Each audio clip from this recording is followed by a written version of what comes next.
हम लोग श्रीमद् भागवतम के प्रथम स्कंद के 13वें अध्याय के 12 से 15 श्लोक की चर्चा करेंगे।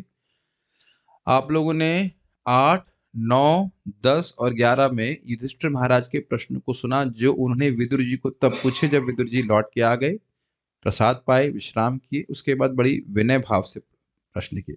किसी को याद है कि प्रश्न क्या थे? पहला प्रश्न था, क्या आप हमको स्मरण करते थे जब आप तीर्थ यात्रा पे थे? आप ही के प्रेम से हम पले बड़े हैं। दूसरा प्रश्न है कि किस वृत्ति को स्वीकार करके अपने अपनी जीविका चलाई और किन किन तीर्थ क्षेत्रों में आपने भ्रमण किया। और क्या था? और यदुवंश में जो यदुवंशी हैं, जो कृष्ण को ही देवता मानकर जी रहे हैं, वह सुखी तो हैं। तो 4 प्रश्न हुए कुल। तो उनका उत्तर कुछ कुछ विद्वान जी अब दे रहे हैं। देखिए, मेरे पीछे बोलिए। हाँ।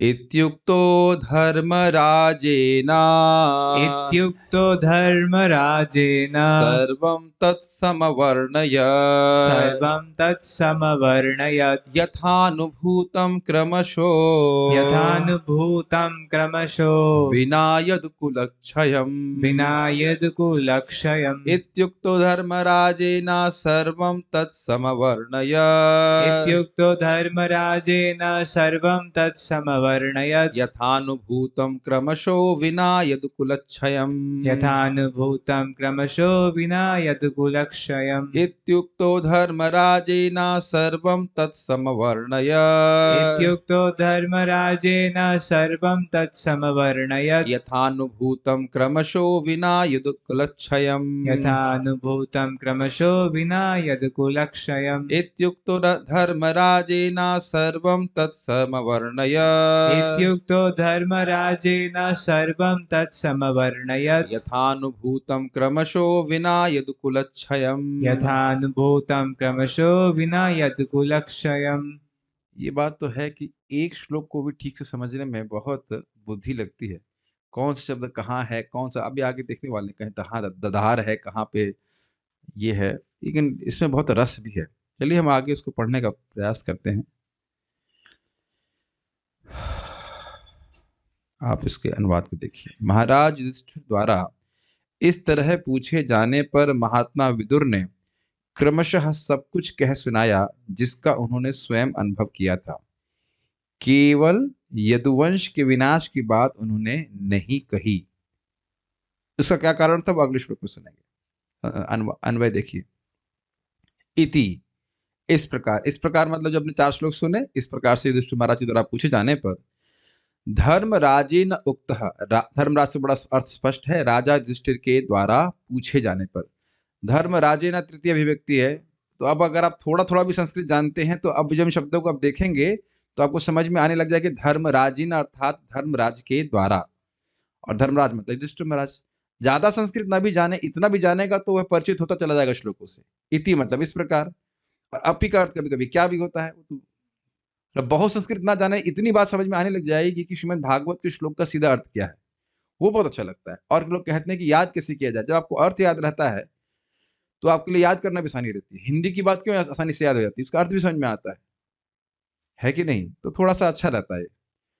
उक्त तो आपने सुनी, उक्ति मतलब होता है बोलना। तो यहाँ पे कंटेक्स्ट में कहेंगे उक्त अर्थात धर्मराज के द्वारा पूछे जाने पे। बोले थे ना, प्राह बोले थे युधिष्ठिर महाराज, तो वही शब्द यहाँ पे आ रहा है उक्त। समझ में आ रहा है? इति धर्मराजी न उक्ता, इस प्रकार धर्मराज राधा युधिष्ठिर के द्वारा पूछे जाने पर यथा अनुभूत, ये तो एकदम हिंदी जैसा है, जैसा उसने अनुभव किया था, जैसा विदुर जी ने अनुभव किया था। अनुभूत समझते हैं? अनुभव किया हुआ, अनुभूत। ये मेरा, हम कहते हैं ये हमने अनुभूत किया है, अनुभव किया है। तो और यथा मतलब जिस प्रकार से विदुर जी ने अनुभव किया था अपनी तीर्थ यात्रा में, सर्वम उन सारी बातों को, कैसे वृत्ति का पालन किया, कहां कहां गए, इस सब के बारे में।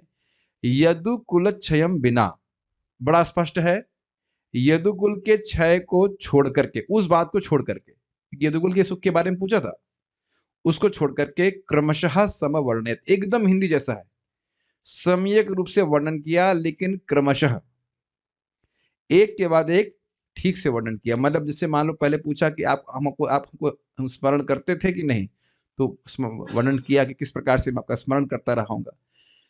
उसके बाद पूछा था कि आपने किस वृत्ति का पालन किया, तो उसको ठीक से समझाया। फिर आप किस किस तीर्थ में गए, उसको ठीक ठीक समझाया। Does that make sense?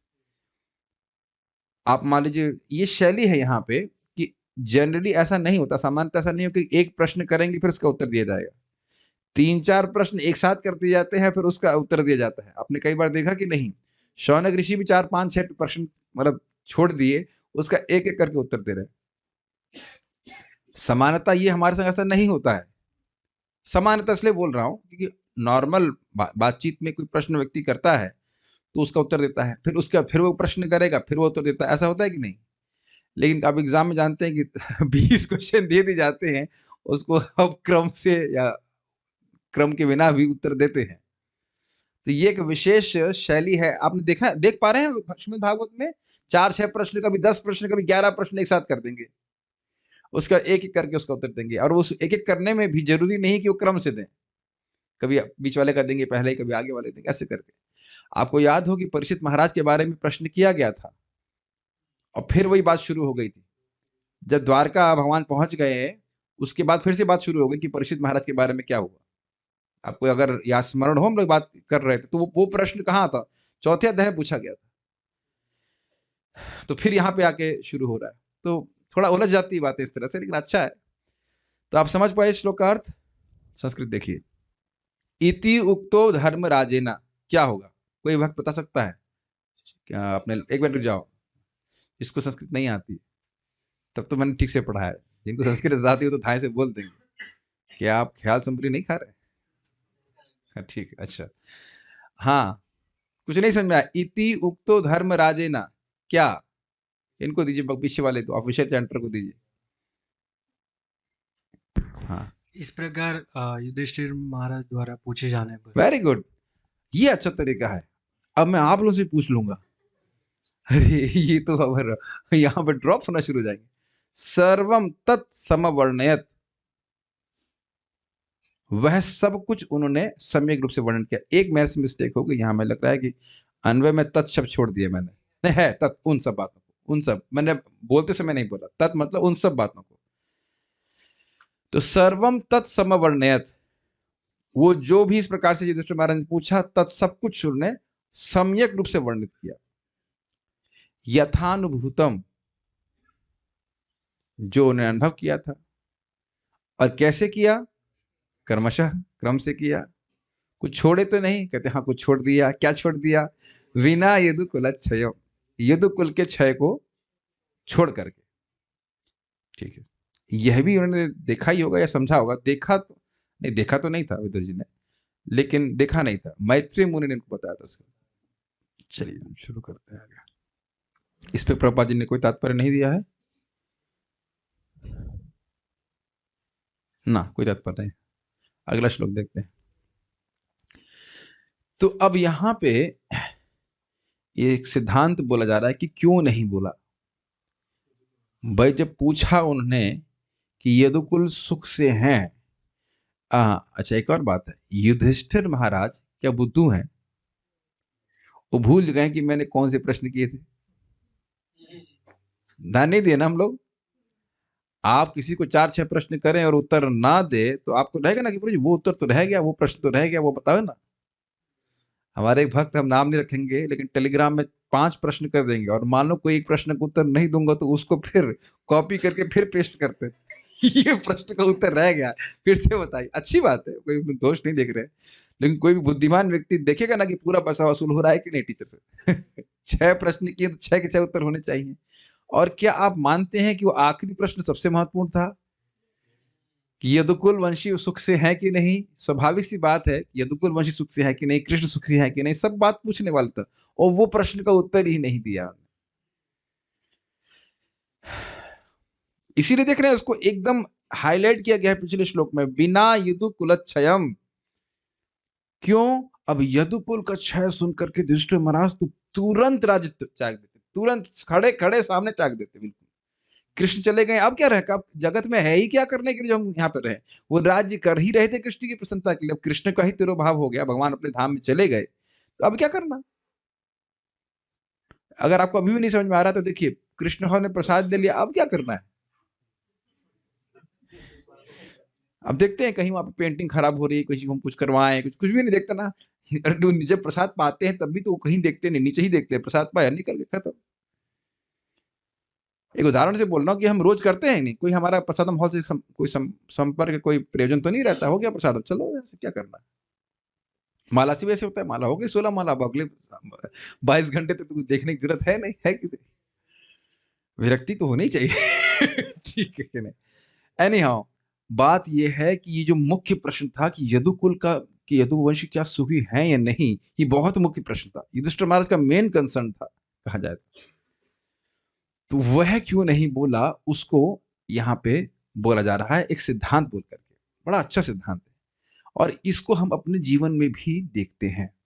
अब देखिएगा, नन्व प्रियम दुर्विषहम नन्वप्रियं दुर्विषहं नृणाम स्वयं उपस्थितम नृणां स्वयमुपस्थितं नावेदयत् सकर्णो नावेदयत् सकुर्णो दुखितान् दृष्टुमक्षमः दुःखितान् दृष्टुमक्षमः नन्व प्रियम दुर्विषहम नन्वप्रियं दुर्विषहं नृणाम स्वयं उपस्थितम नृणां स्वयमुपस्थितं नावेदयत् सकरुणो नावेदयत् सकरुणो दुखितान् दृष्टुमक्षमः। दुःखितान् दृष्टुमक्षमः। सिद्धांत दिया जा रहा है शास्त्र का, नीति का।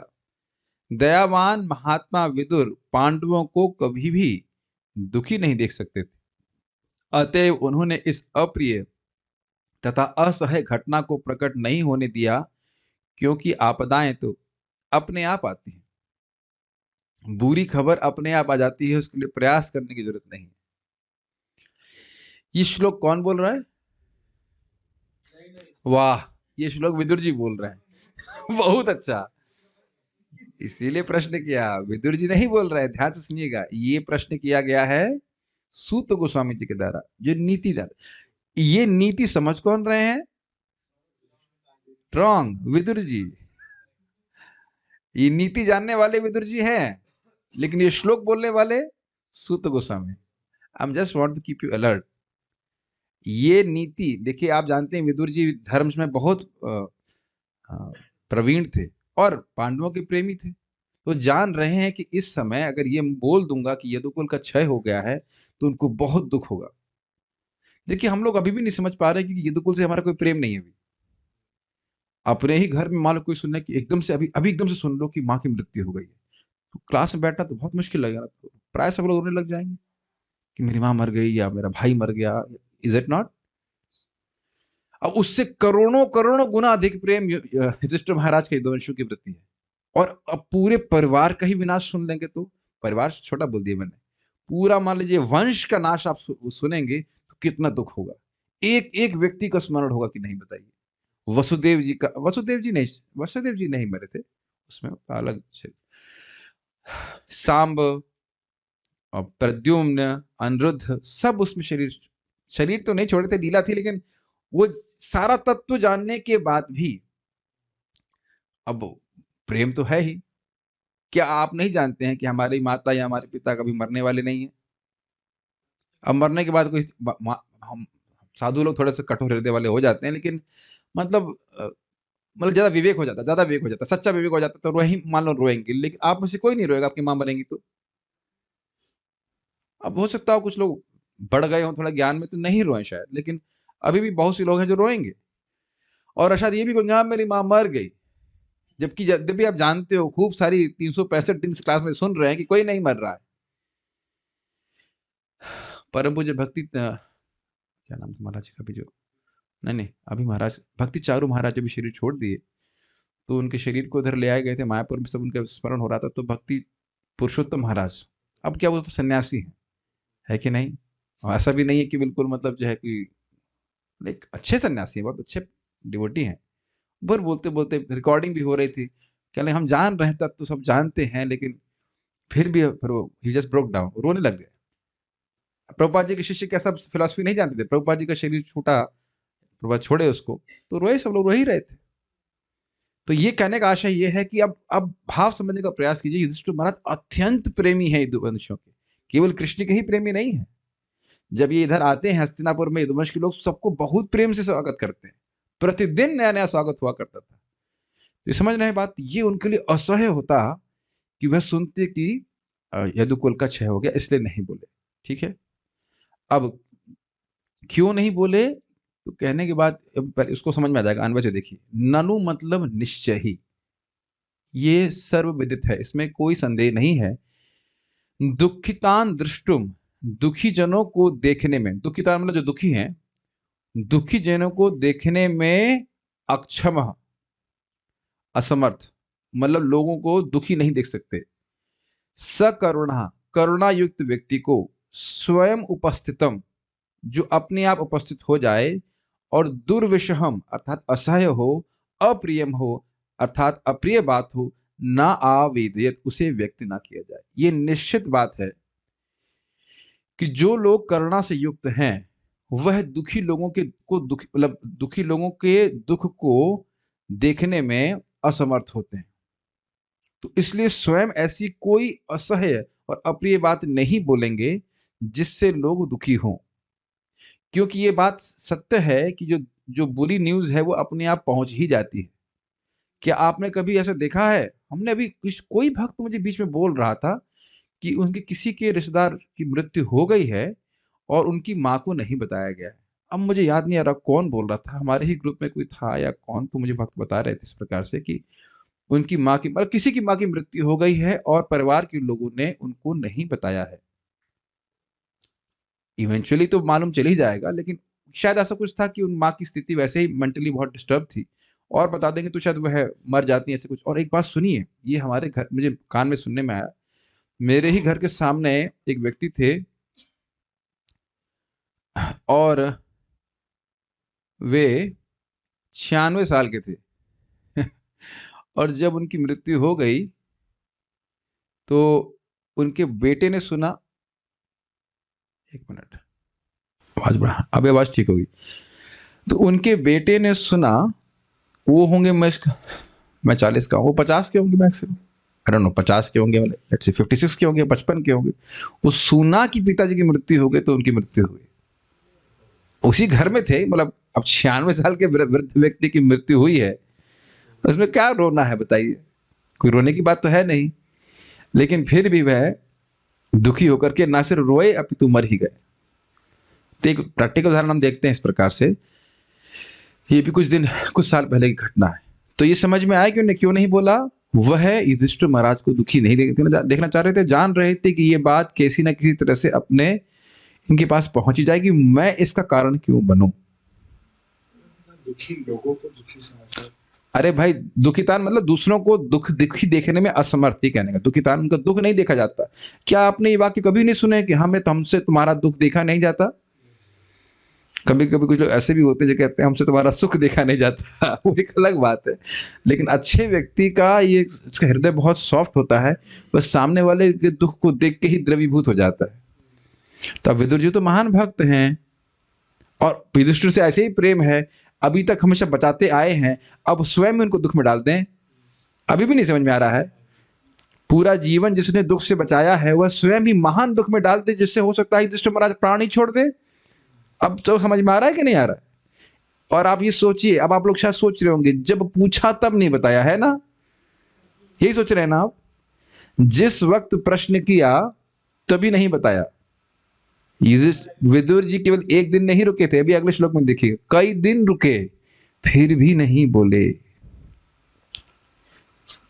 होता था ना कभी कभी आपका, मान लीजिए हम महाराजों से प्रश्न करते हैं, उस वक्त महाराज उत्तर नहीं देते हैं, तो फिर भी महाराज वृंदावन में है, मंदिर में, फिर मिलते हैं, तो फिर हम लोग कुछ थोड़ा पूछते हैं, महाराज उसका उत्तर बता दीजिए। तो महाराज लोग, आपने कई बार देखा होगा, बाद में उत्तर बता देते हैं। अब नहीं है तो आप नहीं पूछ पाएंगे, जरा विचार कीजिए। लेकिन विदुर जी वहीं हैं और कई दिन वहां रहेंगे और बहुत सी बातों को बोल करके उन लोगों को प्रसन्न भी करेंगे। अगले श्लोक में देखिएगा, बहुत सारी बातें बोलकर प्रसन्न करेंगे, लेकिन बिना यदुकुल क्षय, यदुकुल के क्षय के बारे में जरा सी भी नहीं बोलेंगे। ये आसान बात नहीं है। इस प्रकार की कॉन्फिडेंशियलिटी को मेंटेन करना बहुत मुश्किल है। मेरी बात आप समझ पा रहे हैं? हाँ, कुछ कह रहे थे? अर्जुन भगवान को छोड़ने के वापस, हाँ, अर्जुन भगवान को छोड़ने के लिए बाद वापस लौटने के आएगा वर्णन। अभी वो वापस आए नहीं है, वापस नहीं आए।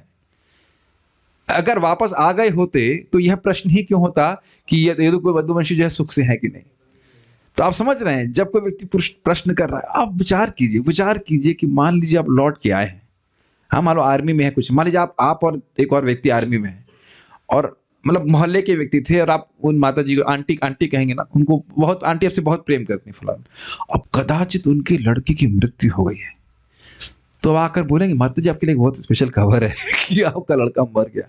नहीं बोलेंगे, आप अपने मुख से नहीं बोलेंगे, आप जानते हो कि किसी ना किसी तरह से उनको बात पता चल ही जाएगी, ना काटने की कोशिश नहीं करेंगे, आप अपने मुख से नहीं बोलेंगे।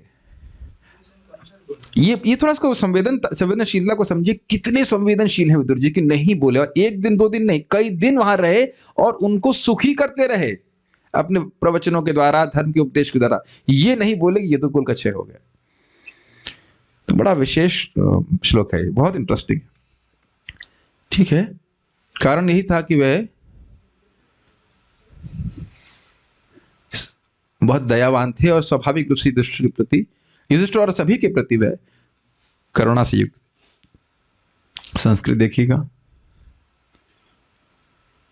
ननु अप्रिय, ननु मतलब निश्चित ही, अप्रियम दुर्विषहम नृणाम स्वयं उपस्थितम।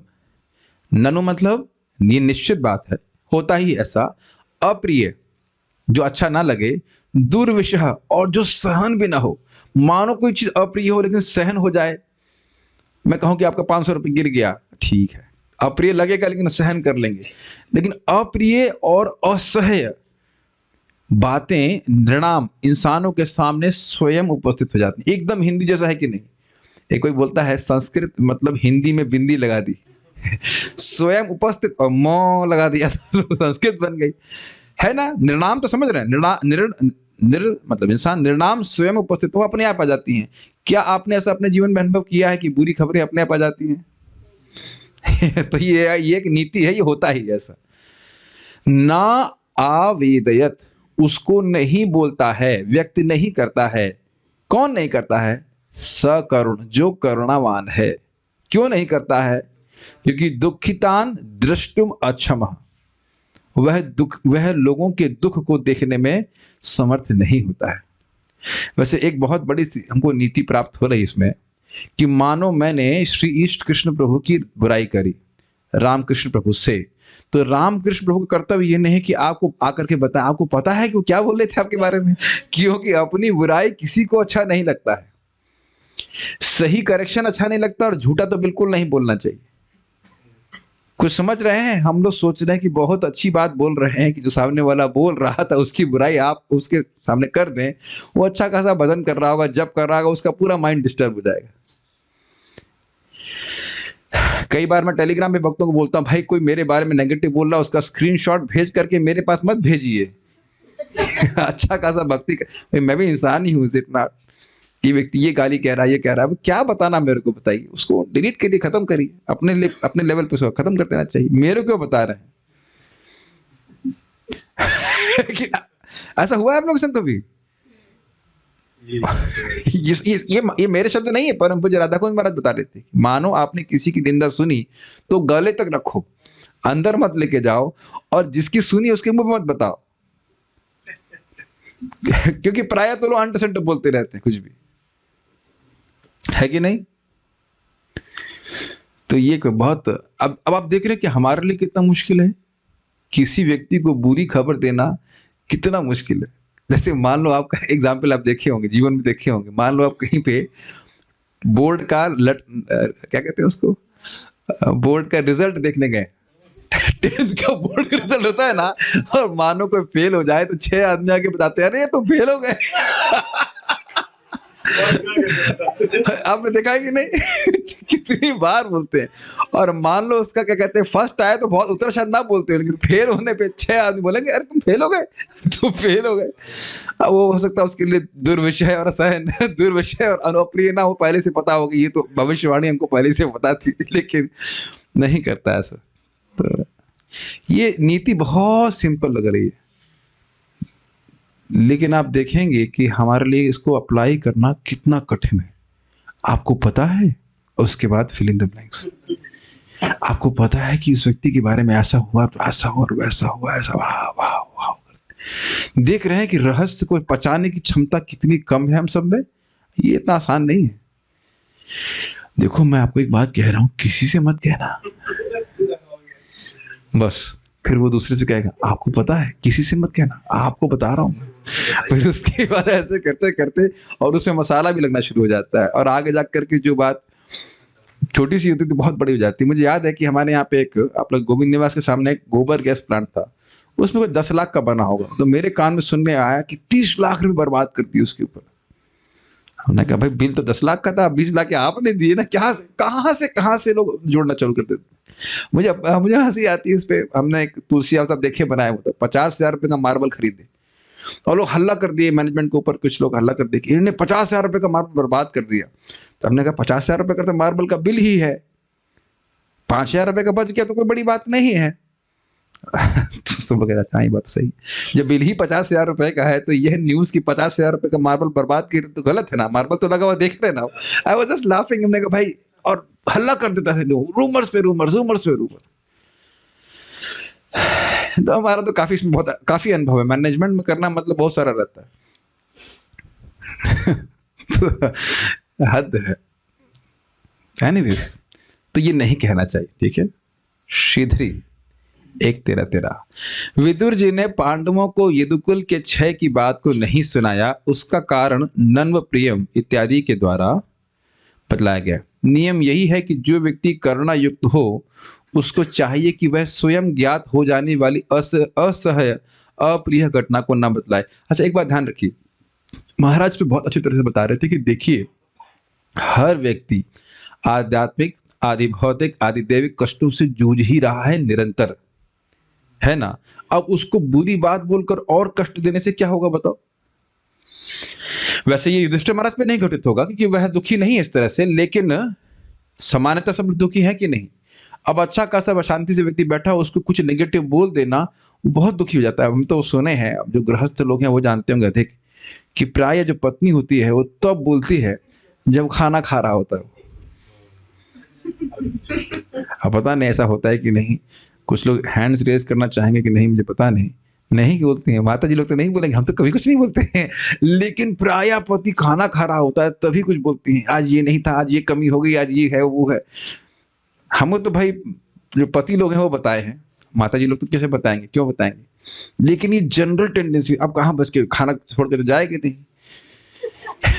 तो ये बता देते, कोई हैंड रेस नहीं कर रहा, रहस्य नहीं खोल रहा है कोई, ठीक है नो प्रॉब्लम, जो जनरली। लेकिन उस टाइम व्यक्ति को शांति से खाना खाने देना चाहिए कि अप्रिय कुछ घटना है, आपको पता है लड़के के नंबर कितने आए। इस तरह से कोई बात होगी और वो बोलेंगे, कॉन्शियस नहीं है लोग, क्या कर सकते हैं। मुझे श्लोक बहुत अच्छा लगा था। क्या ये हमारे लिए एक एप्लीकेशन पॉइंट नहीं है कि हम लोगों की निंदा अगर मानो सुने भी तो कम से कम उनके मुंह पे ना कहें और दूसरे को भी ना चर्चा करें। बहुत दुखी होते हैं। ये समझ लीजिए कि किसी भी व्यक्ति को अपनी निंदा सुनना अच्छा नहीं लगता है। अरे करेक्शन ही अच्छा नहीं लगता, सीनियर से भी करेक्शन अच्छा नहीं लगता, और आप अन्य लोगों की बातों को कहेंगे तो कहना ही क्या पता। हम गलत कह रहे हैं बताइए।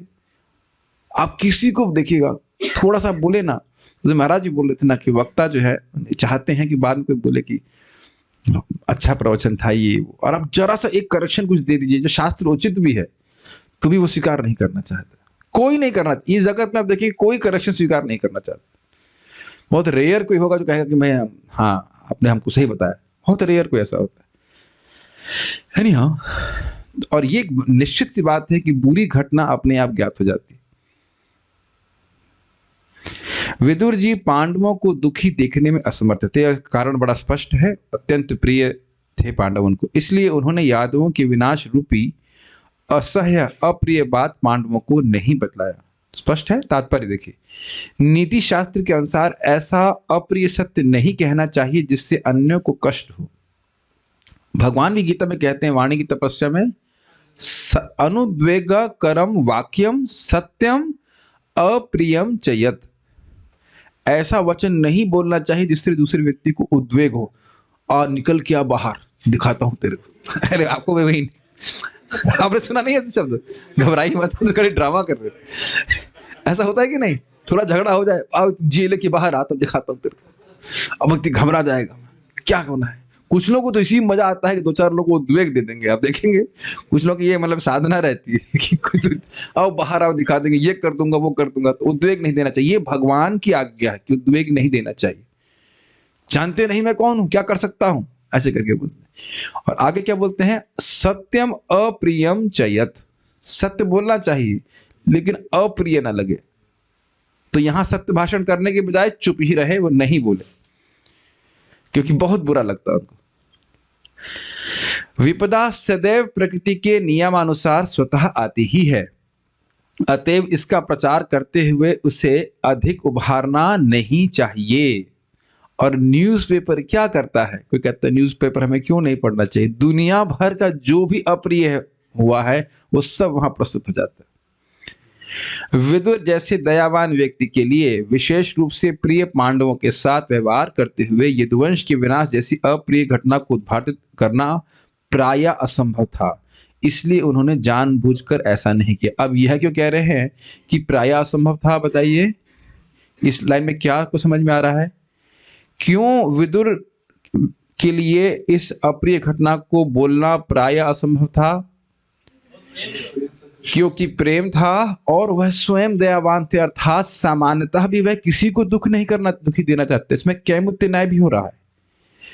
वह सामान्यतः, जरा देखिए कैमुत्य न्याय कुछ आ रहा है, जो दयावान व्यक्ति है वह तो ऐसे भी किसी को दुख नहीं देना चाहता है।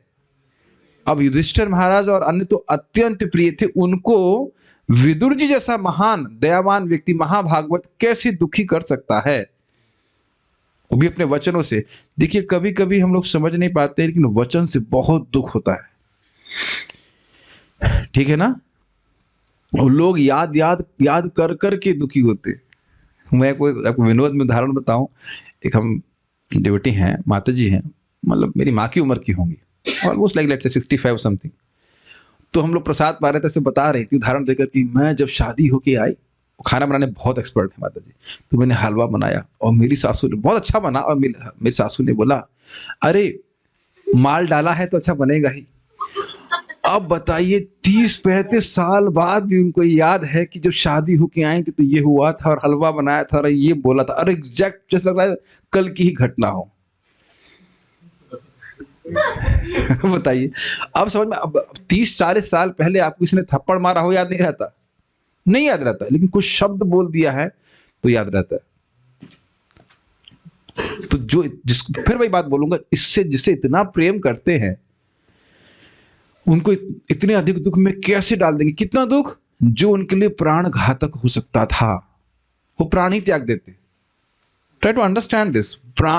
अनन्य विषयात्मा नाम शब्द किसके लिए आया था? सभी पांडवों के लिए। जीवन का उद्देश्य और कुछ नहीं है, कृष्ण ही है। हम लोग कल्पना भी नहीं कर सकते कि कोई व्यक्ति कि भगवान कृष्ण के लिए पूरा राज्य स्वीकार किया, पूरे विश्व का राज्य, इतना बड़ा हेडेक। जिस व्यक्ति की कोई इच्छा नहीं है राज्य करने की, वह पूरा राज्य कर रहा है, किस लिए? हम लोग पहले सुन चुके हैं, ये प्रश्न उठाया गया था, राज्य किए कैसे हो? क्योंकि ये थे कृष्ण की इच्छा से। जब कृष्ण ही नहीं तो क्या करना राज्य, तो तुरंत राज्य छोड़ देंगे। ये एकदम मतलब ना प्राय जैसे पागल जैसे हो जाएंगे। वो जान रहे हैं इस बात, इसलिए नहीं बोल रहे हैं। बहुत गंभीर बात है ये। ऐसा नहीं कि हल्का फुल्का दुख होगा, अच्छा चलो ठीक है ये दुख हो गया, ठीक है, थोड़ा 2-4 दिन रो लिया उसके बाद, ऐसा नहीं। अरे यहां तक आप जानते हो, हम पहले ही बोल चुके हैं कि जब पांडवों के मरने की झूठी न्यूज आई, लाक्षागृह में जलने की न्यूज आई, सूचना आई, तो भगवान कृष्ण बलराम भी रोने लगे, जबकि उनको पता है कि ये मरे नहीं है, फिर भी रो रहे हैं वो। तो बहुत आत्मीय संबंध था, ठीक है। और आप देखेंगे किस प्रकार से अर्जुन प्राय पागल जैसे हो गए, ठीक है। अब बोले तो नहीं कि वहां पे रहे और क्या किया, इस गवर्नर काफी मतलब कुछ समय तक रहे। इसका लिंक था पिछले श्लोक से। इन्होंने कहा कि यदुकुल के क्षय का बारे में नहीं बोले, और मैं आपको क्या बता रहा था कि ऐसा नहीं है कि घंटा 2 घंटा रुक करके चले गए, उसी घर में रहे। युधिष्ठिर महाराज को प्रश्न याद भी रहा होगा, लेकिन विदुर जी ने कुछ बोला नहीं। इस पे आप थोड़ा सा और फोकस करने का प्रयास कीजिए। युधिष्ठिर महाराज का मुख्य प्रश्न था और विदुर जी ने उत्तर नहीं दिया। युधिष्ठिर महाराज की बुद्धि की तो हम कल्पना भी नहीं कर सकते। तो उनको याद जरूर है कि उन्हें उत्तर नहीं दिया, लेकिन आप ये भी जानते हैं कि प्रशान्वितः, वह बहुत विनीत है। तो ये नहीं बोल रहे अरे चाचा ये तो बोले ही नहीं, आप इस पे कुछ, अभी तो बोले ही नहीं, कुछ बताइए कुछ बताइए कुछ बताइए, ऐसा कुछ नहीं बोले। Are you able to understand how difficult it was Vidur ji. और अच्छा सुनिए, विदुर जी को दुख ही नहीं है, अभी तो हमने सोचा ही नहीं कभी, विदुर जी को कोई दुख नहीं है। विदुर जी को ये यदुवंश के नाश का कोई दुख नहीं है क्या? अब ज्यादा कम तो नहीं, लेकिन दुख तो बहुत है ना। अब आप इधर देख लीजिए, इतनी दुखी अवस्था में जब व्यक्ति दुखी होता है उसका सारा विवेक चला जाता है कि उसे कब और क्या किससे बोलना है। ऐसा होता हुआ देखा है कि नहीं आपने? और उसमें भी युधिष्ठिर महाराज के सामने ये बोल देना तो स्वाभाविक था ना। कुछ थोड़ा प्रवेश कर पा रहे हैं विदुर जी की चेतना में? विदुर जी के लिए तो स्वाभाविक था कि कृष्ण के बारे में बोलते कि कृष्ण भगवान अपने धाम को वापस चले गए। किससे बोलते? युधिष्ठिर से बोलते, तो स्वाभाविक होता है। लेकिन वो जान रहे कि यह सहन नहीं कर पाएंगे। हाँ, वह खुद भी सहन कैसे कर रहे होंगे, बड़े आश्चर्य की बात। So you have to understand it was not a easy thing for him to do. जो किया ये कोई आसान बात नहीं है। तो मैं ये देख रहा हूँ कि श्रीमद् भागवतम कितनी डेप्थ है उसमें, नो, एक एक श्लोक में कितना डेप्थ है, कितनी सुगंध है, भगवत भक्ति से भरा हुआ है। हाँ, हम ऐसे पढ़ लेंगे तो ठीक है, समझ में आएगा कुछ, लेकिन कितना गंभीर है। हर दिन एक खजाना है हमारे सामने श्रीमद् भागवत के रूप में। और ये मुझे बड़ा अच्छा लगता है, जैसे मैं चर्चा कर रहा हूँ तो अब विदुर जी का स्मरण हो रहा है, युधिष्ठिर महाराज का स्मरण हो रहा है, जिनका समानता हमारे दिन में स्मरण नहीं होता है। अब उन्होंने क्या किया उसको हम सुनते हैं, मेरे पीछे बोलिए। कश्चित कालम अथावात्सीत्, कञ्चित् कालमधावात्सीत्, कश्चित् कालम अथावात्सीत्, कश्चित् कालमधावात्सीत्, सत्कृतो देववत्सुखम्, सत्कृतो देववत्सुखम्, भ्रातुर्ज्येष्ठस्य श्रेयस्कृत्, भ्रातुर्ज्येष्ठस्य श्रेयस्कृत्, सर्वेषां सुखमावहन्, सर्वेषां सुखमावहन्। कश्चित् कालम अथावात्सीत्, सत्कृतो देववत्सुखम्, कश्चित् कालमथावात्सीत्, सत्कृतो देववत्सुखम्, भ्रातुर्ज्येष्ठस्य श्रेयस्कृत्, सर्वेषां सुखमावहन्, भ्रातुर्ज्येष्ठस्य श्रेयस्कृत्, सर्वेषां सुखमावहन्। कश्चित् कालम अथावात्सीत्, सत्कृतो देववत्सुखम्, कश्चित् कालमथावात्सीत्, सत्कृतो देववत्सुखम्, भ्रातुर्ज्येष्ठस्य श्रेयस्कृत्, सर्वेषां सुखमावहन्। भ्रातुर्ज्येष्ठस्य श्रेयस्कृत्, सर्वेषां सुखमावहन्।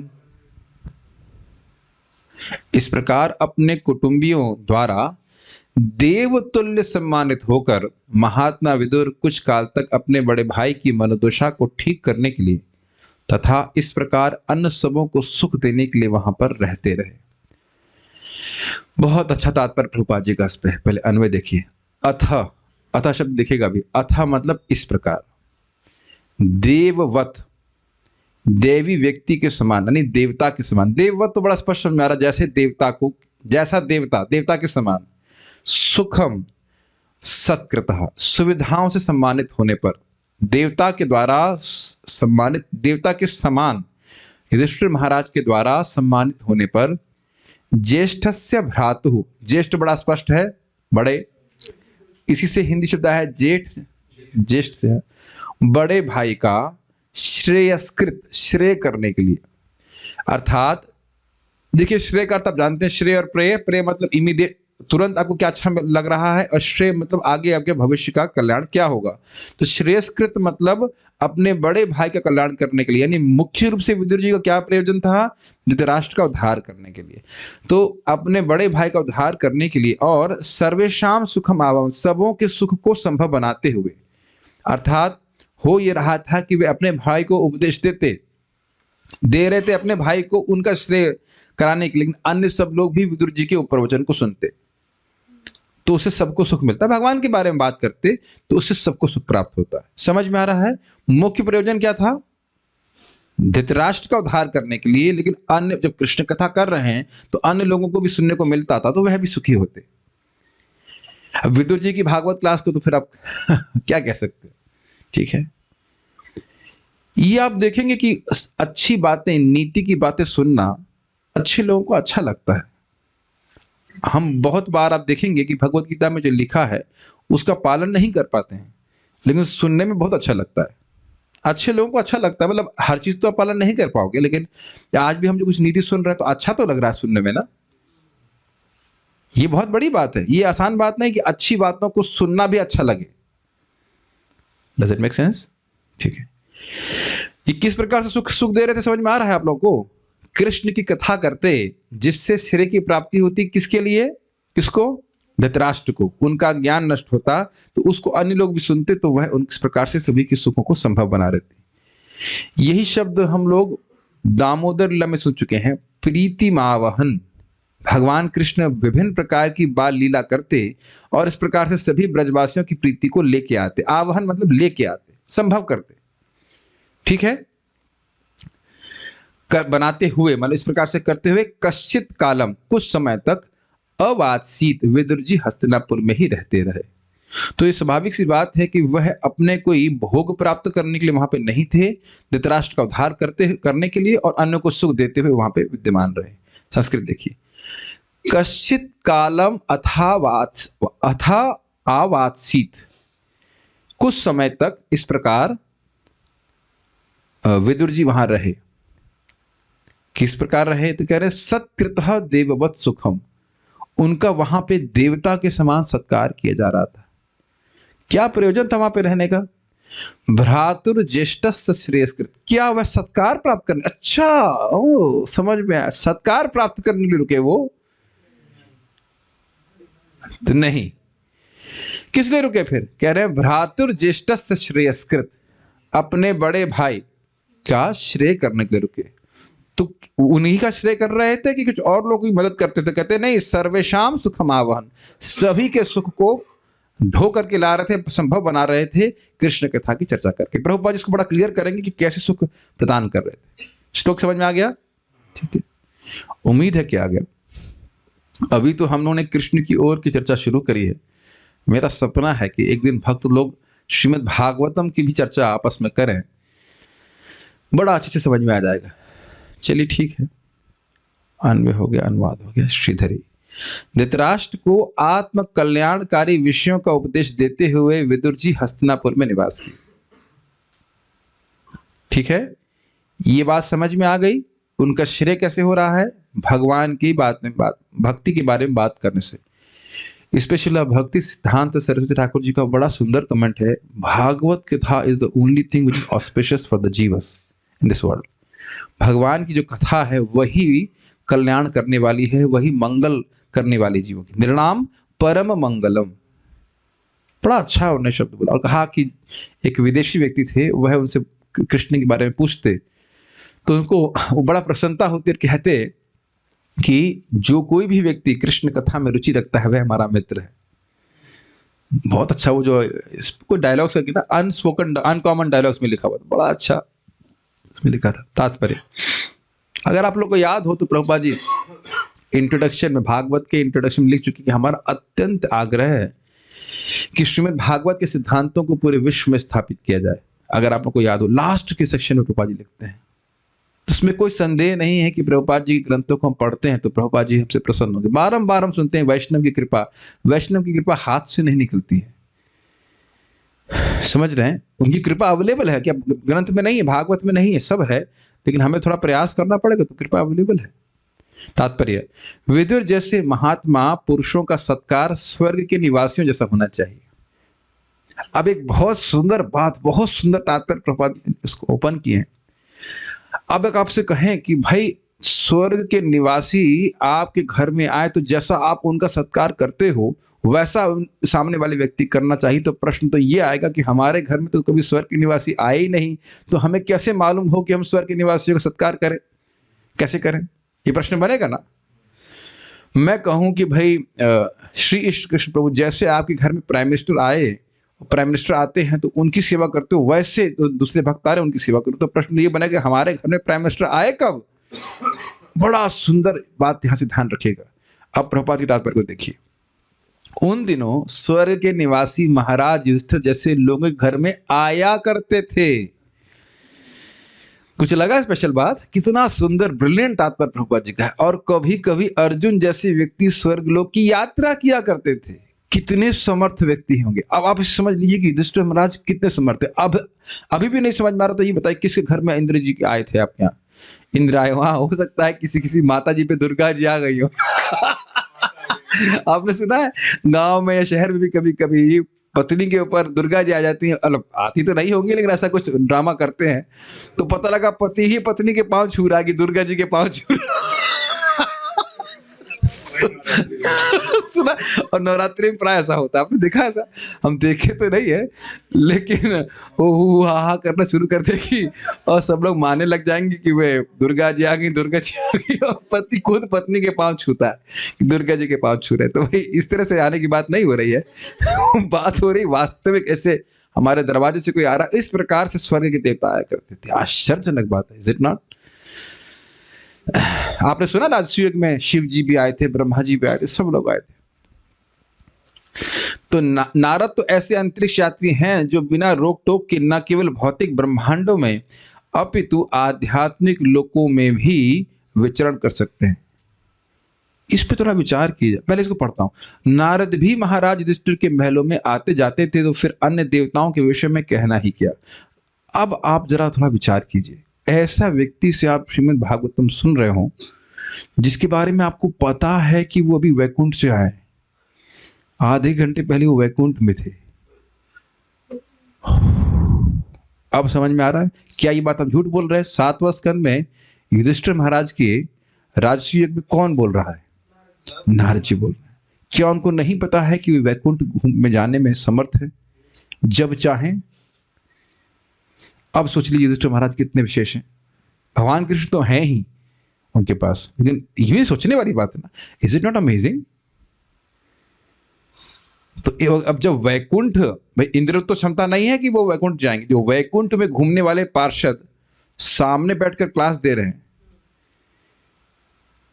तो फिर देवताओं का आए इसमें कौन सी बड़ी आश्चर्य की बात है? हमारे लिए बहुत आश्चर्य है कि इस प्रकार से हम कभी नहीं देख पाते। तो इसलिए कह रहे जैसे मानो इंद्र आते और उनका सत्कार होता उस प्रकार से वह विदुर जी का सत्कार कर रहा है। यद्यपि विदुर जी अब किस अवस्था में? वानप्रस्थ में। और जब लौट के आए होंगे तो बहुत ही मैले कुचैले कपड़े ही पहने होंगे उन्हें। क्या हो गया? नेट चला गया क्या? नहीं, ओके। बहुत मतलब मैले कुचैले गरीब से कपड़े पहने होंगे। सत्कार कैसे किया गया उनका? देवता के समान। ठीक है। संबद्ध लोगों की आध्यात्मिक संस्कृति में से ही विभिन्न लोगों के मध्य इसी शरीर से यात्रा कर पाना संभव है।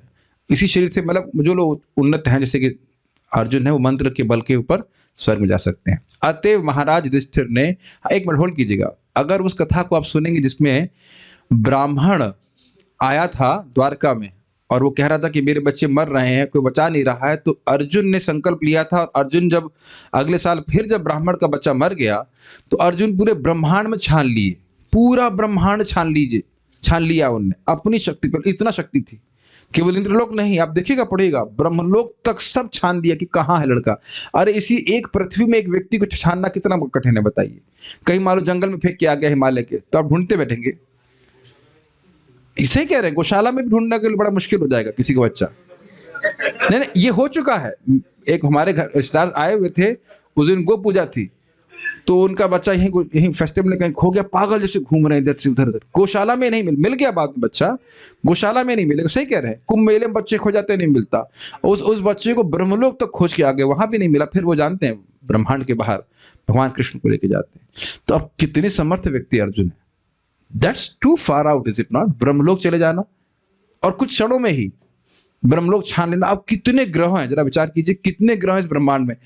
कैसे अर्जुन किए, तो एकदम अद्भुत है। सब जगह छान लिए और जब नहीं मिला तो फिर अब शरीर छोड़ने के लिए उद्यत थे।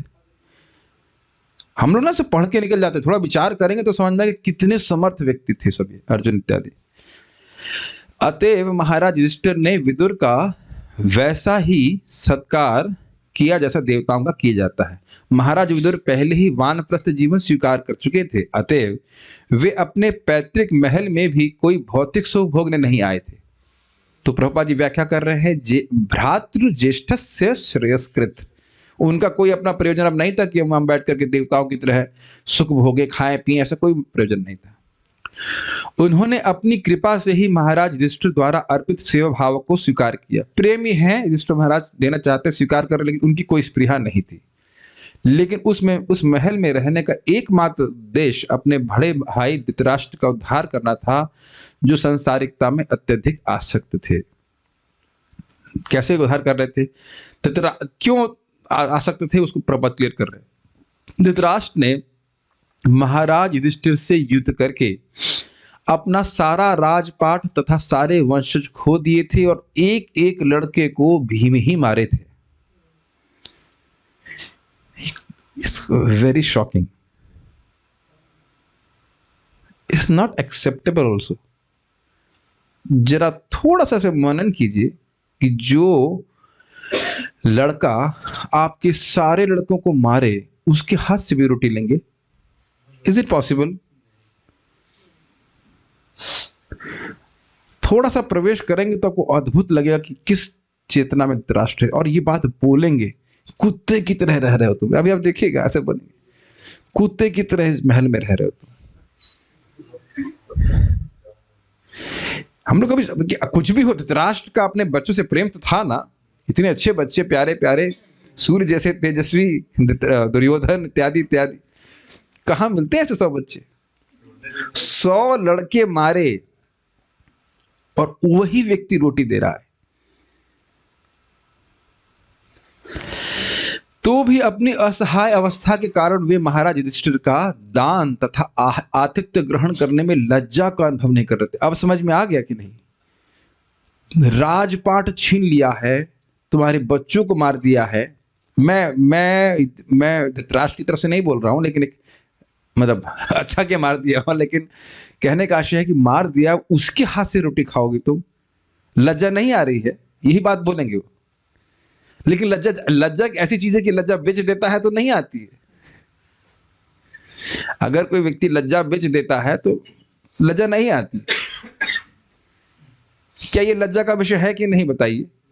समाज में भी आप किसी व्यक्ति, सामान्य व्यक्ति को भी लज्जित आप कहेंगे किसको लज्जा नहीं आती है? जो व्यक्ति इसी के बेटे को मारा है, उसी के हाथ से खा रहा है।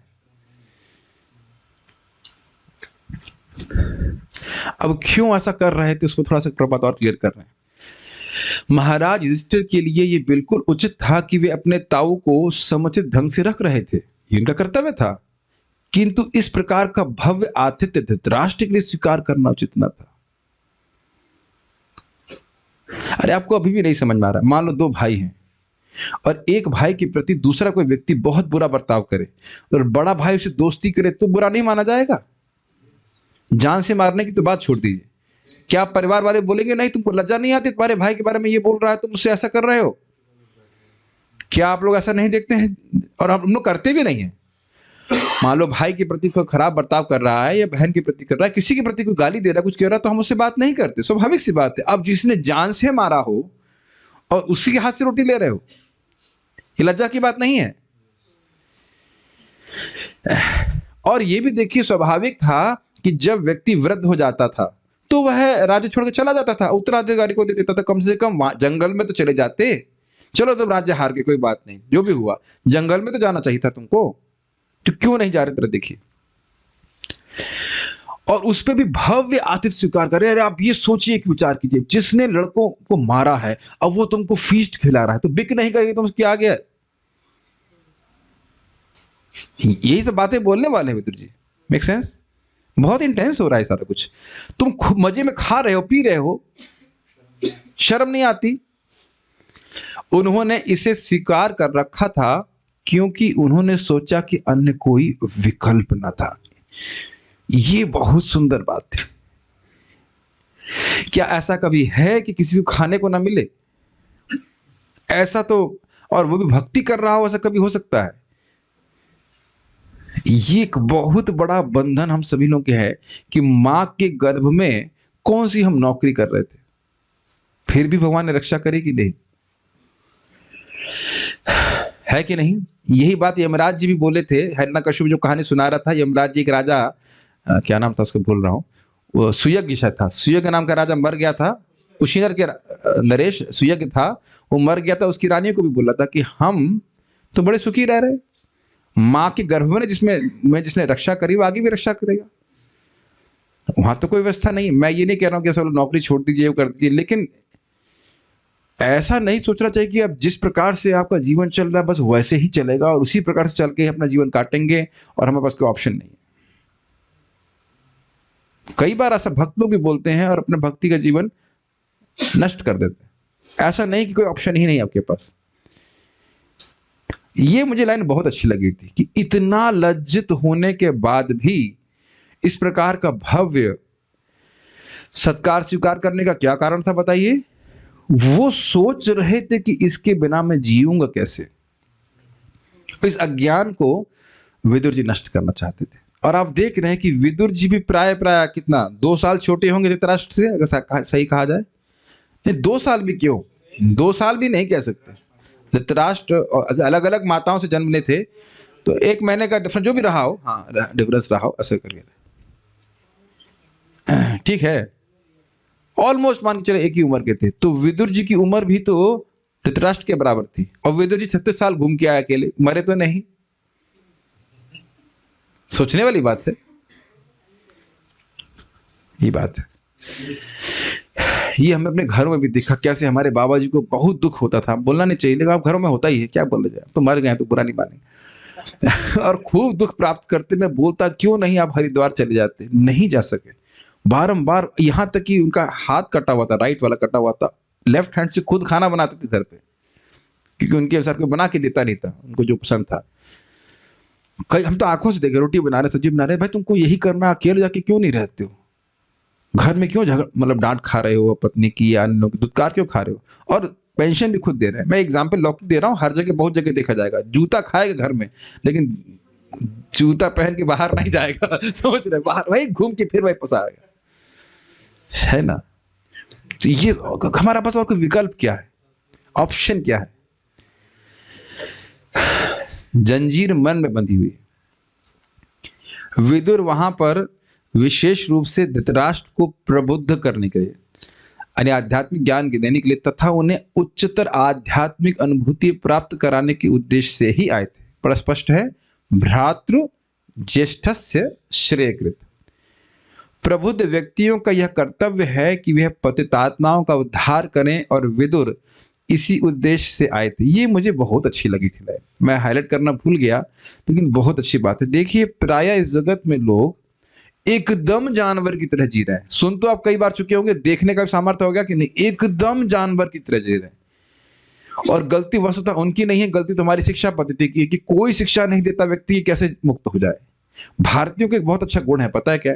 हमारे सनक सनातन प्रभु बता रहे थे, जर्मनी से कह रहे पदयात्रा में जाते थे और बहुत से लोगों को माला दिए, एक माला किए।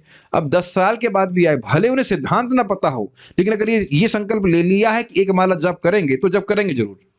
ये आपने देखा है, और जप का तो अपना प्रभाव है। अभी भी आप पूछें बहुत से भक्तों को सिद्धांत नहीं पता होगा, लेकिन अब 2 माला 4 माला 5 माला जो कर रहे हैं वो कर अपना जो है नियम जरूर पालन कर लेते हैं। कहने का अर्थ यह है कि बहुत प्रबुद्ध ना हो, भगवान का नाम तो जब कुछ कर सकते हैं, कम से कम नरक तो नहीं जाएंगे, और अगर अपराध नहीं करेंगे तो मुक्त भी होते चले जाएंगे। मेरी बात समझ में आ रही है? हम सभी लोग तो जानवर की तरह रह रहे थे, है कि नहीं? और आप ये भी नहीं कह सकते कि हमारा दोष था, हमें किसी ने बताया ही नहीं भगवान के बारे में। मोस्ट ऑफ द केसेस में हमको नहीं बताया गया है कि नहीं। मेरे पास तो मतलब फ्लैश भी नहीं हुआ कभी वो बात कि हम शरीर नहीं है, हम आत्मा है। आत्मा के बारे में सुनते हैं लेकिन ये नहीं सोचते कि हम ही वो आत्मा है। क्या ये बात समझ रहे हैं? पहली बार जब सिखाया गया कि भाई कंकाल हो के अंदर शरीर भरा हुआ है और मानव जो मनुष्य शरीर का जो वस्तुएं हैं वो 110 रुपए की हैं, फॉर योर काइंड इन्फॉर्मेशन, हमारे शरीर की वैल्यू 110 रुपए की है, जो उसके द्रव्य है। उसमें सैलरी भले हमारी 1 लाख हो, लेकिन हमारे जो शरीर की द्रव्य है उसकी वैल्यू मात्र 110 रुपए। चलो अब इन्फ्लेशन जोड़ करके 500 रुपए लगा देते हैं, ठीक है, और मरने के बाद 5 रुपए का भी नहीं है, ठीक है कि नहीं। तो अब इस शरीर के लिए व्यक्ति कितना धन इकट्ठा कर रहा है, करते करते मर जाएगा गोबरेला की तरह। गोबरेला कौन था? भक्त गोबरेला, ठीक है, वो छोड़िए, अभी उसकी कहानी नहीं बता रहे। लेकिन ये एक इंपॉर्टेंट बात है कि प्रबुद्ध व्यक्ति जो समझ रहे हैं जीवन का उद्देश्य, उनका कर्तव्य मतलब ड्यूटी, मतलब करना है आपको। अगर आप नहीं करोगे तो सारे जानवर मिलकर एक दूसरे को ज्ञान दे देंगे, जैसे बंदर सामने इकट्ठे हो जाएं, चलो आज हम गीता पढ़ेंगे, ऐसा हो सकता है? जैसे बंदरों के लिए असंभव है, या गाय के लिए या ऊंट के लिए किसी भी जानवर की सारी असेंबली इकट्ठी हो जाए तो गीता भागवत में नहीं चर्चा हो सकती है, उसी प्रकार से ये क्या द्विपद पशु, लोग प्राय द्विपद पशु की तरह, अगर उनको गीता भागवत से कुछ नहीं बताया जाएगा तो वो पशु की तरह जीवन जीते जीते मर जाएंगे, पशु की तरह ही। बहुत अच्छी बात एक भक्त बोले कि although I have been born as an animal, I have an option to not die as an animal. What beautiful statement. Does it make sense? लेकिन वो तभी होगा जब व्यक्ति भगवान के बारे में श्रवण करेगा, वो भी प्राधिकारी व्यक्तियों के द्वारा। हर व्यक्ति का कर्तव्य है कृष्ण भावना को समझे और जारे देखो तारे का है कृष्ण उपदेश, से कृष्ण का आशीर्वाद हम पर होता है। ठीक है, आगे बढ़ते हैं। तो विदुर जी इसी उद्देश्य जान रहे हैं कि ये व्यक्ति राजा भी है, सब कुछ है, लेकिन समझ नहीं पा रहा है कि उसका कर्तव्य क्या है, इसलिए आया बताने के लिए। किंतु तो ये तो हो गया धृतराष्ट्र के संबंध में, किंतु आध्यात्मिक प्रबोध की बातें इतनी सुहावनी होती हैं कि जब विदुर धृतराष्ट्र को उपदेश दे रहे थे तो परिवार के सारे सदस्य उनकी ओर आकृष्ट हो गए और सबों ने धैर्य पूर्वक उनकी बातें सुनने में आनंद का अनुभव किया। धृतराष्ट्र को बोलेंगे, अब पता नहीं वो कुत्ते हो नहीं हो, कहा बात करके कुत्ते हो, ये है सबके सामने बोला कि अलग से बोला, वो हम देखेंगे भी अध्याय में, लेकिन और भी बातें धर्म की बोली होंगी, पर्सनली बोला होगा, ये सब बातें पब्लिक में नहीं बोली जाती लेकिन नॉट टू एवरीवन, बट और भी धर्म के बारे में बहुत सारी बातें, कुछ कथा कहे होंगे। तो ये शब्द किसकी व्याख्या कर रहे हैं प्रभुपाद जी? सर्वेशाम प्रीतम आवहन, सर्वेशाम सुखम आवहन। भगवान के बारे में कृष्ण कथा की चर्चा कर रहे थे, भगवान के प्रेमी तो हैं ही, तो उससे सबको सुख दे रहे थे। ठीक है, क्लियर हो गया कैसे सुख दे रहे थे? ये बहुत अच्छी बात है। अब देखेंगे श्रीमद् भागवतम में महान भक्त हैं, आपस में कृष्ण के बारे में चर्चा कर रहे हैं, वो हमसे बात नहीं कर रहे। भगवत गीता में भगवान अर्जुन बात कर रहे, वो हमसे बात नहीं कर रहे, लेकिन उनकी चर्चा सुनकर के हम लोगों को सुख का अनुभव हो रहा है। क्या है? पार्थो वत्स सुधीर भोक्ता दुग्धम गीता मृतम महत। गाय दूध दे रही है किसके लिए? हमारे लिए नहीं, बछड़े के लिए, लेकिन हम भी दूध उसको ले लेते हैं, है ना? सोच तो यही रहा दूध हमारे लिए दे रही है, नहीं हमारे लिए नहीं दे रही, दे रही बछड़े के लिए, लेकिन हम लोग भी पी लेते हैं उसको। तो उसी प्रकार से विदुर जी आए किसके लिए? धृतराष्ट्र के लिए, लेकिन उपदेश दे रहे तो अन्य लोग तो नहीं बोल रहे कि भगवान के बारे में बात हो रही है तो नहीं सुना जाए। मुझे याद है परम पूज्य राधा गोविंद महाराज जी से एक बार बोला गया कि आप ब्रह्मचारी क्लास दिए, एक ही क्लास सुने महाराज से, तो महाराज क्लास दे रहे थे, छोटा हरिदास के बारे में बोल रहे थे और पीछे माता जी लोग भी बैठी थी, तो महाराज बोले भाई ऐसा नहीं कि ब्रह्मचारी क्लास हो रही है तो उसमें माता जी नहीं आ सकते। हमें अच्छे से याद है, मैं उस क्लास में बैठा हुआ था। सभी के लिए इस जगत से वैराग्य का उपदेश सभी के लिए है। ऐसा तो नहीं बोला जा रहा है कि जो पुरुष हैं वो जगत से विरक्त हो जाएं और माता जी लोग सब आसक्त हो जाएं। ऐसा तो नहीं बोला जा रहा है। मैं क्लास में बैठा था, बड़ा महाराज उस पर बोल रहे थे, छोटा हरिदास के ऊपर बोल रहे थे। एनीवेज, तो हम ये समझ में आया सभी को वह सुख देने वाला था। तो कृष्ण कथा की चर्चा सभी को अच्छा लगता है, सभी को सुख देने वाली होती है। संदेश को ध्यान, हाँ अब सुनना कैसे चाहिए जरा देखिए, बहुत अच्छी बात है। आध्यात्मिक अनुभूति की यही विधि है, कृष्ण भावना की विधि है। संदेश को ध्यान पूर्वक सुनना चाहिए, और यदि किसी अनुभूत व्यक्ति द्वारा यह संदेश दिया जाता है तो यह बद्धजीव के सुप्त हृदय पे प्रभाव डालता है। ये लाइन मुझे बहुत अच्छी लगी थी। देखिए आप जो एक एक लाइन श्रील प्रभुपाद जी की श्रवण कर रहे हैं वह क्यों प्रभावित करती है? क्योंकि प्रभुपाद के लिए ये सब अनुभवी है। प्रभुपाद जी बोलते हैं कि यदि व्यक्ति का जीवन पवित्र है तो उसे श्रीमद् भागवत के हर पन्ने पे कृष्ण का अनुभव का, ये मेरा अनुभव नहीं है, हम लोग को अच्छा तो लगता है लेकिन ऐसा अनुभव हमको नहीं है, लेकिन प्रभुपाद जी का ऐसा अनुभव है और उनके तात्पर्य को हम पढ़ रहे हैं। You should always remember this point. और इसीलिए प्रभुपाद जी के ग्रंथों को पढ़ करके व्यक्ति परिवर्तित होता है। और ये भी जान रहे हैं कि ऐसा नहीं कि केवल प्रभुपाद अपनी अनुभूति रख रहे हैं, आप बारंबार देखेंगे पूर्ववर्ती आचार्यों की बात को भी रखते हैं, उनके और उसको श्रवण करके प्रभुपाद जी को क्या सुख मिला वह यहाँ पे है। मेरी बात को समझने का प्रयास करें। हर व्यक्ति चाहता है कि हमें किसी बड़े व्यक्ति से बात करने का मौका मिले, है कि नहीं? तो श्रीमान दीनबंधु प्रभु कहते हैं कि देखो जब प्रभुपाद जी अपने तात्पर्य लिखते रात के समय, उस समय उन्हें कोई डिस्टर्ब नहीं कर सकता था। That was his most exclusive time. और वह समय में जो प्रभुपाद बोले हैं वह उनकी तात्पर्य के रूप में हमारे सामने पूरे विश्व को उपलब्ध है। Does that make sense? He is pouring his heart out. और प्रभुपाद जी ने कहा भी है कि उनकी पर्सनल एक्सटेसी। आप मेरी बात समझने का प्रयास कीजिए। प्रभुपाद जी ने श्लोक देखा, फिर उसके बाद आचार्यों की टीका को देखा, ठीक, ये तो आप देख ही रहे हैं, उनके अनुगत होकर प्रभुपाद दिख रहे हैं। अब उस पे प्रभुपाद जी क्या मनन किए, क्या उनको अच्छा लगा, किस प्रकार से उसको टेस्ट कर रहे हैं, वह प्रस्तुत कर रहे हैं। क्या ये पूरा प्रोसेस समझ पा रहे हैं? ये इस प्रकार से नहीं है कि कोई अपनी बौद्धिक क्षमता को प्रस्तुत करने के लिए कोई लिख रहा हो।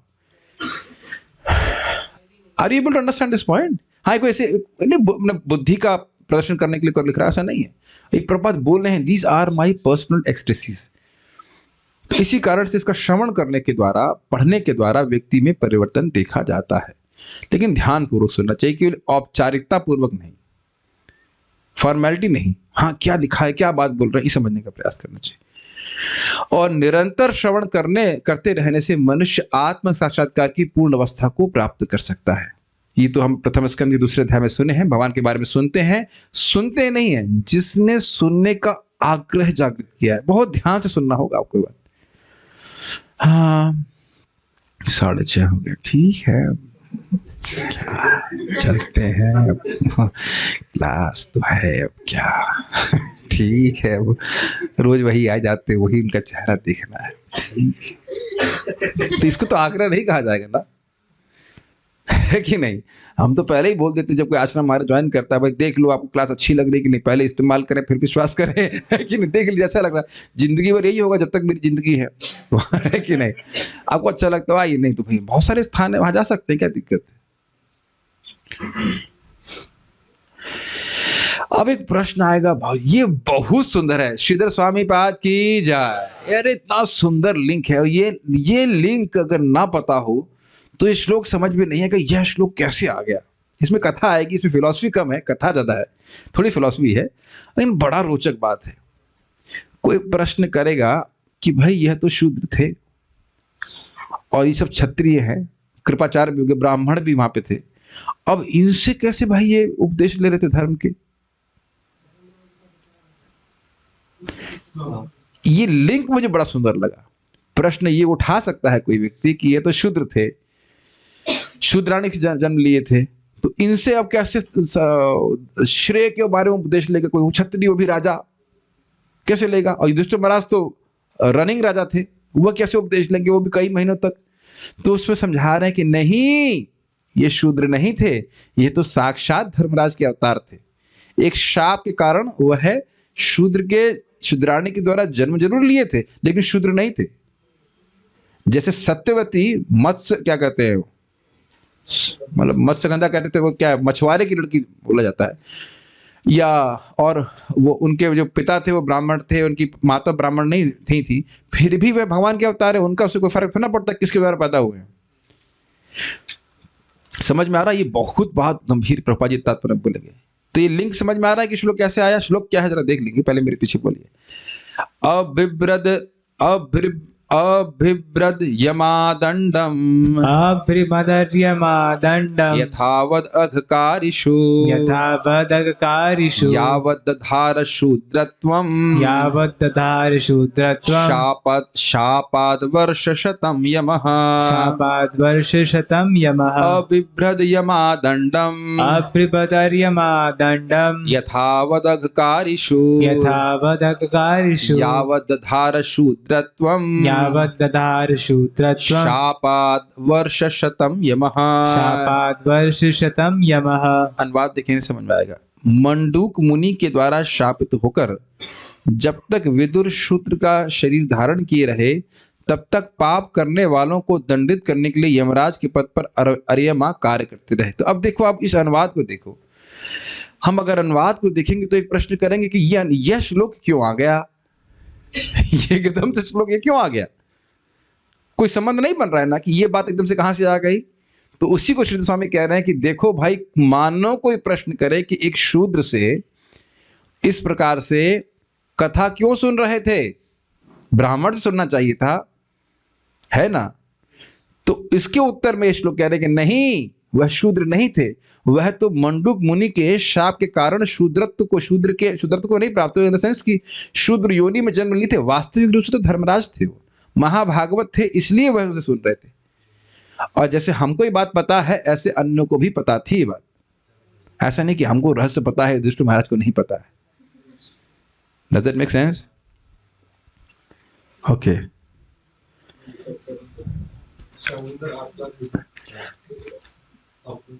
अन्वय देखिए, यावत,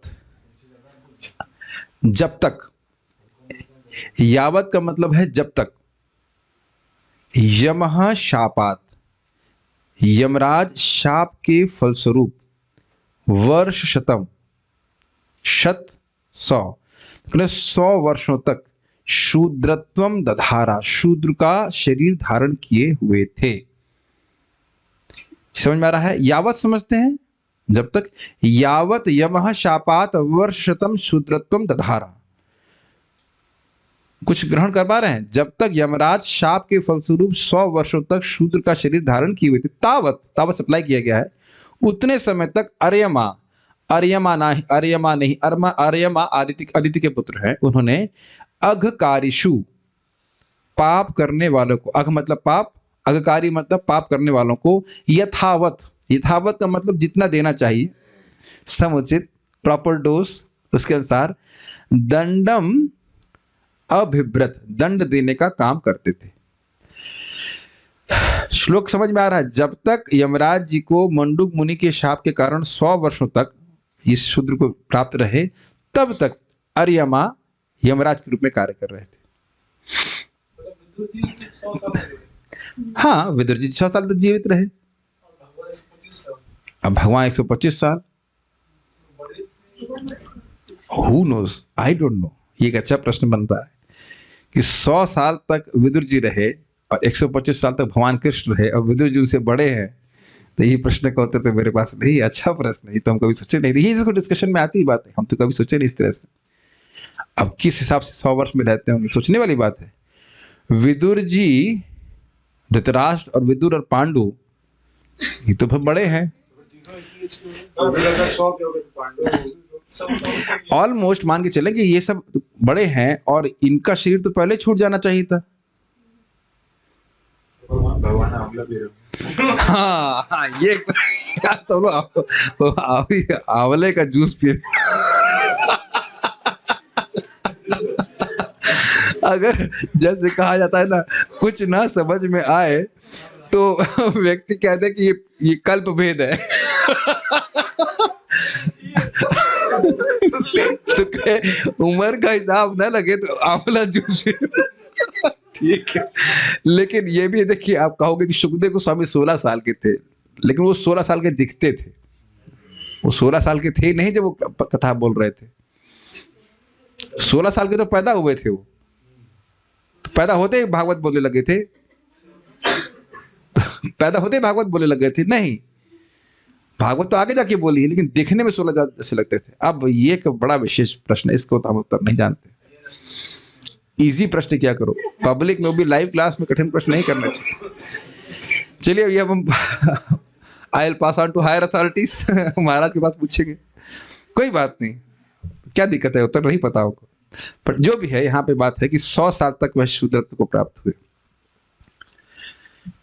अब ये भी हो सकता हो कि एक टर्म पीरियड हो कि भाई इससे इस बीच में, नहीं, हमको कुछ नहीं पता, कोई स्पेकुलेशन नहीं करना चाहते।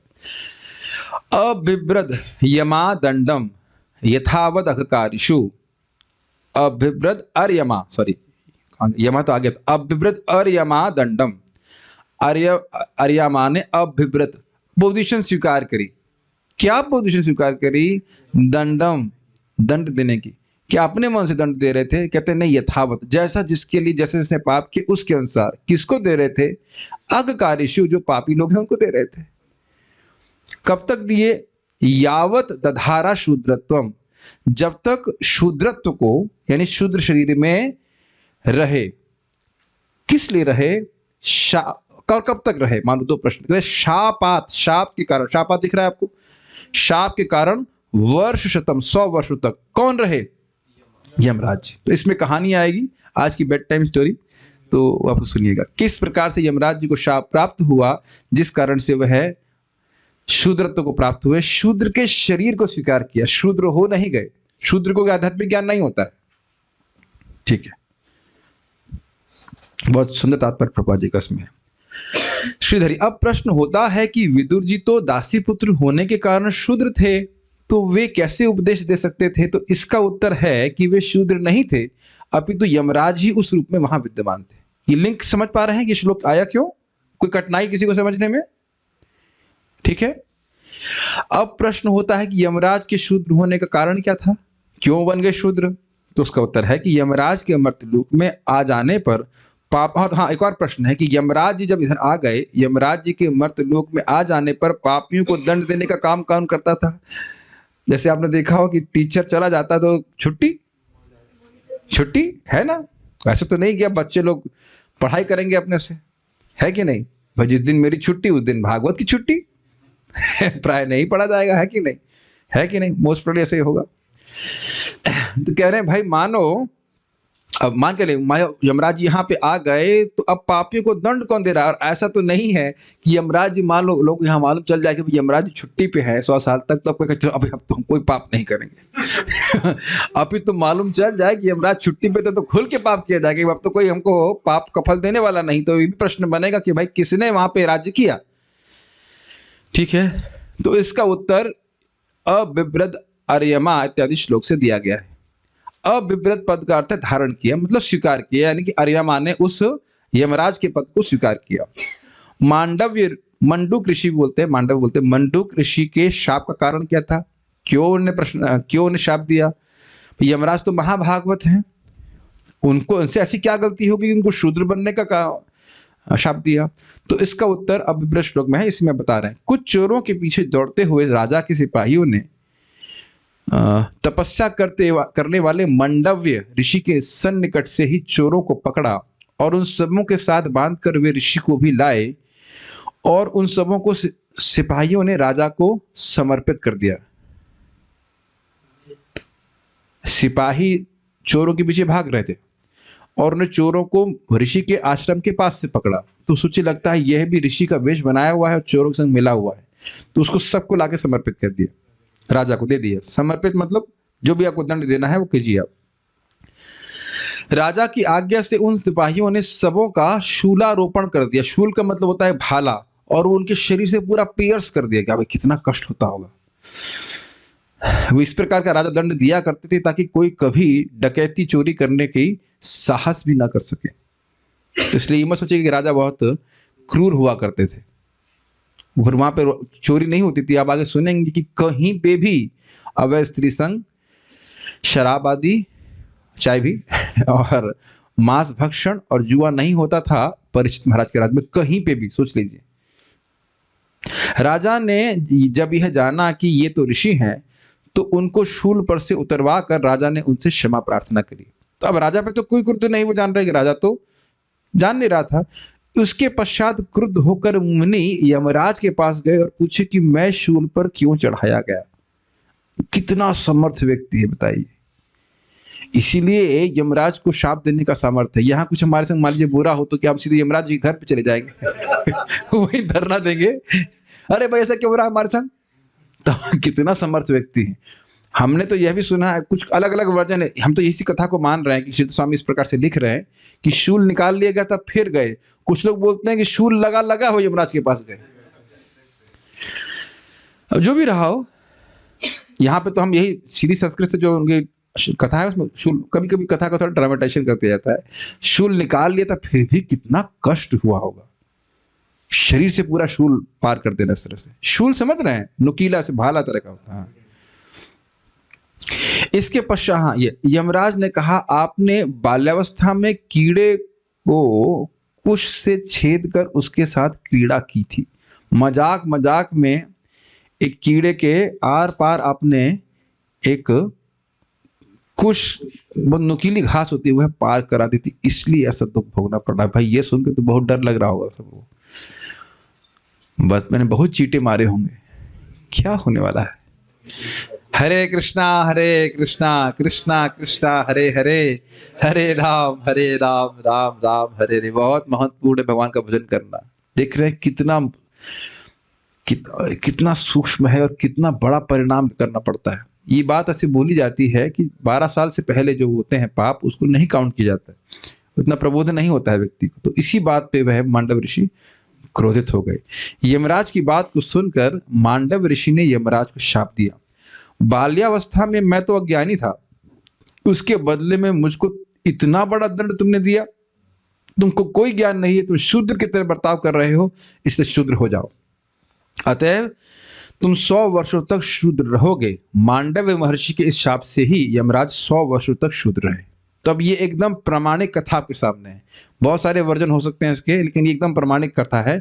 श्रीधर स्वामी की टीका से इसका अनुवाद किया गया है कि ये कथा थी, इस कारण से वह शूद्र बने रहे 100 वर्ष तक। अब 100 वर्ष और 125 वर्ष का हिसाब हम नहीं समझ रहे हैं, उसको आगे देखा जाएगा। तात्पर्य, विदुर शूद्र स्त्री के गर्भ से उत्पन्न होने के कारण, हाँ एक बात रह गई कि यह शूद्र के शरीर में जरूर जन्म लिए थे, लेकिन वह शूद्र नहीं थे, ये बात भी स्थापित की जा रही, इसलिए उनसे कथा सुन रहे थे। अच्छा, आप लोग कुछ लगता नहीं होगा, लेकिन उस जमाने में कितना स्ट्रिक्ट था सब कुछ। दिव्य ज्ञान देना तो ब्राह्मण का ही कर्तव्य होता, प्राय ब्राह्मण ही दिया करते, शूद्र कहीं दे रहा हो ये तो नहीं सुना जाता था, है कि नहीं। और 5000 साल पहले छोड़ दीजिए, 100 साल पहले भी ऐसा ही था। कोई शूद्र धर्म का उपदेश नहीं दिया करता था। ठीक है, ये बहुत बड़ी बात है, में प्रश्न आ सकता है, इसलिए इसका उत्तर यहाँ पे दिया जा रहा है, लेकिन सिद्धांत के हम सीखेंगे। तात्पर्य, विदुर शूद्र स्त्री के गर्भ से उत्पन्न होने के कारण अपने भाइयों धृतराष्ट्र तथा पांडु के साथ राज्य के उत्तराधिकार से भी वंचित थे। तो ध्यान देने वाली बात होगी कि वह समर्थ तो बहुत थे, लेकिन क्योंकि शूद्राणी के गर्भ से जन्म लिए, तो इसलिए राज्य नहीं कर सकते थे।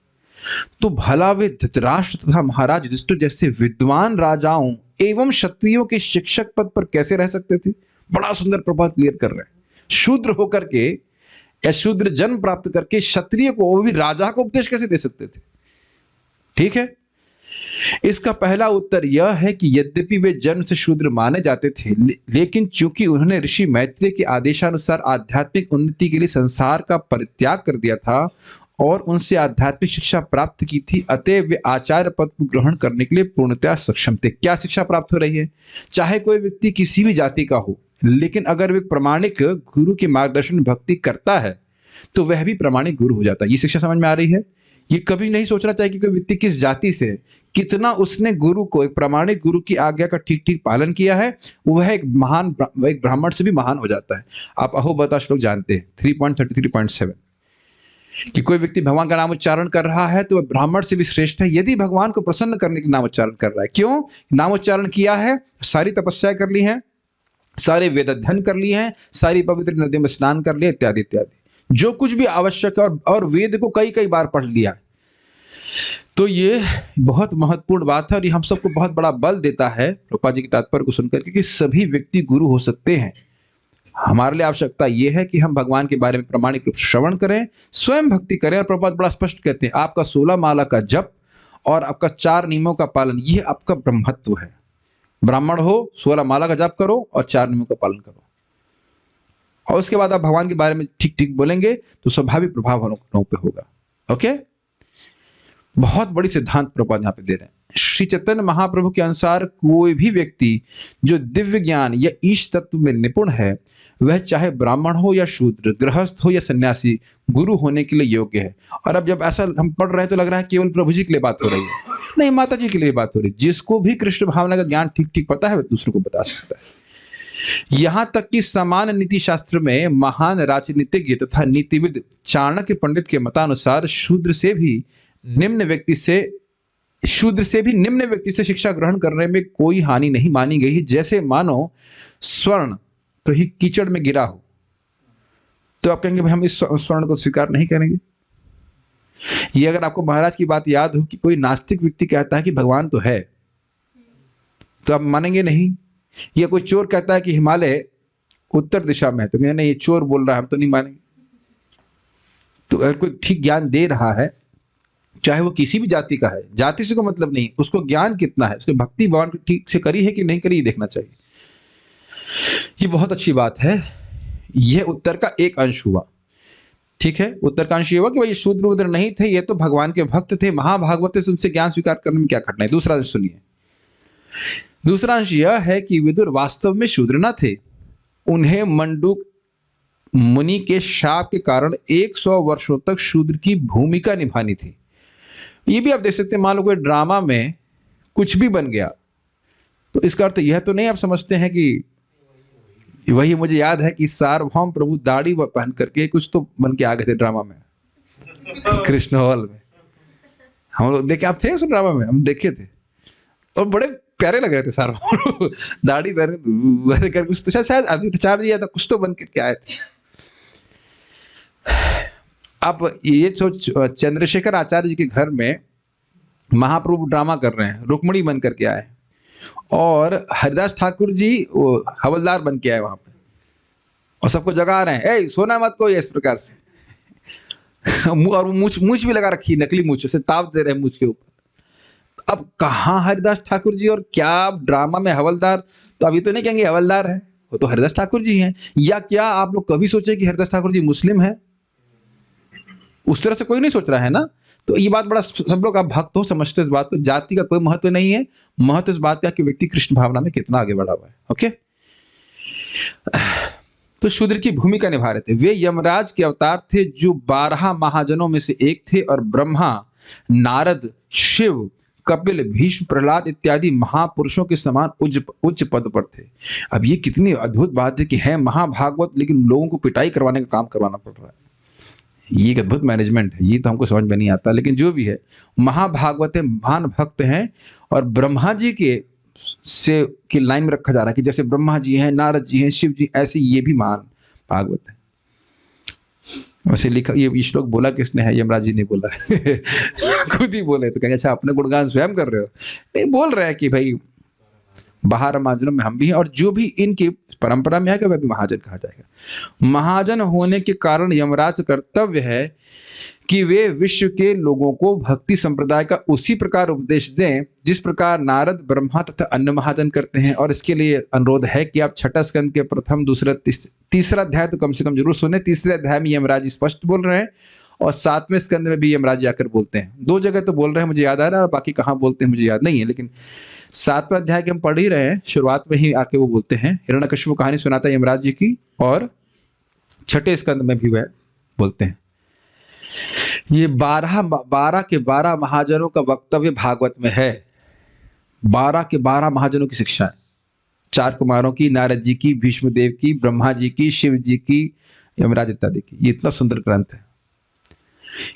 किंतु यमराज, अच्छा ये एक बात क्यों है, बड़ी इंटरेस्टिंग बात है। देखो भाई, धर्मस्थ तत्वम निहितम गुहायाम महाजनो ये न गतः सपंथा।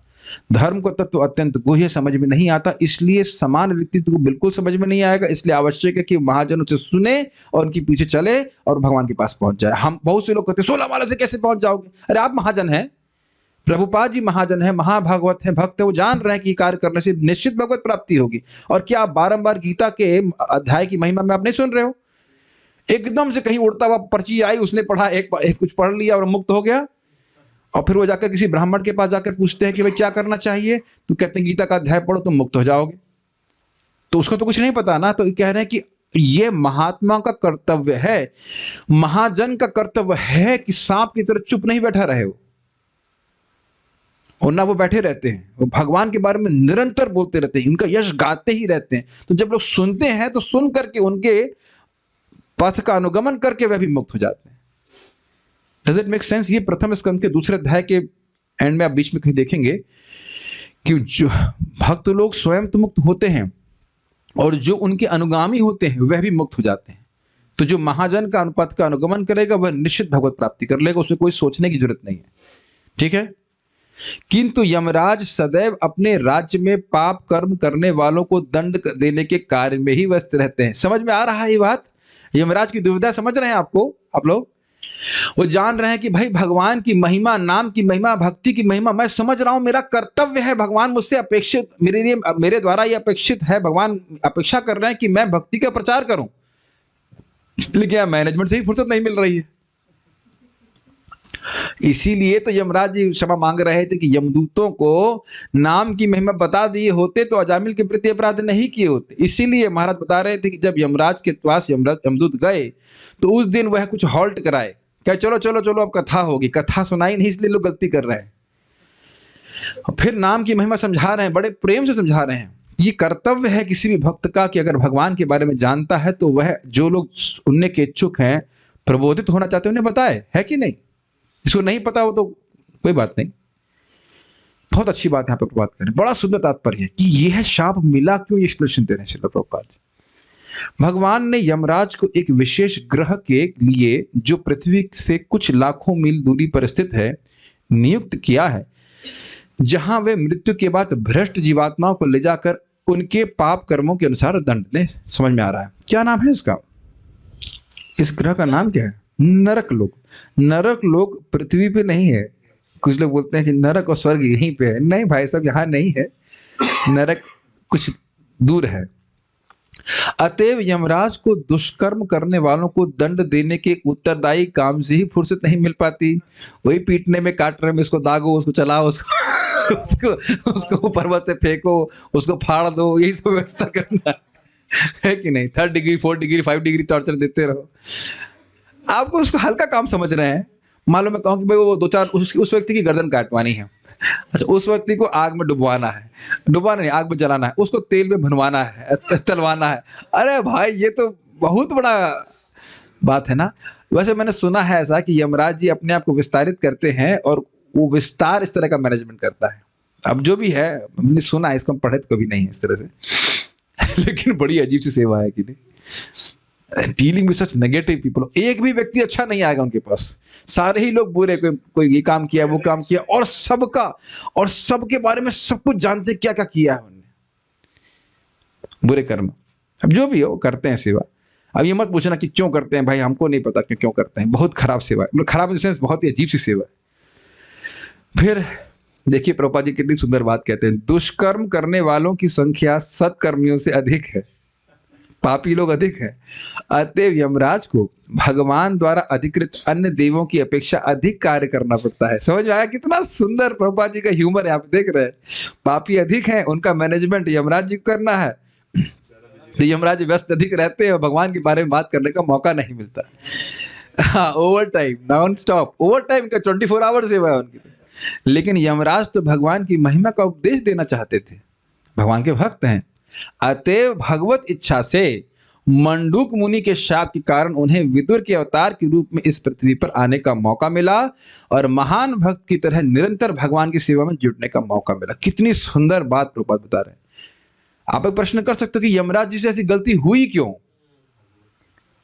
आप ये प्रश्न नहीं किए कि उनको पता है कि 12 साल से पहले जो पाप होता है उसको नहीं करना चाहिए, तो गलती क्यों हुई?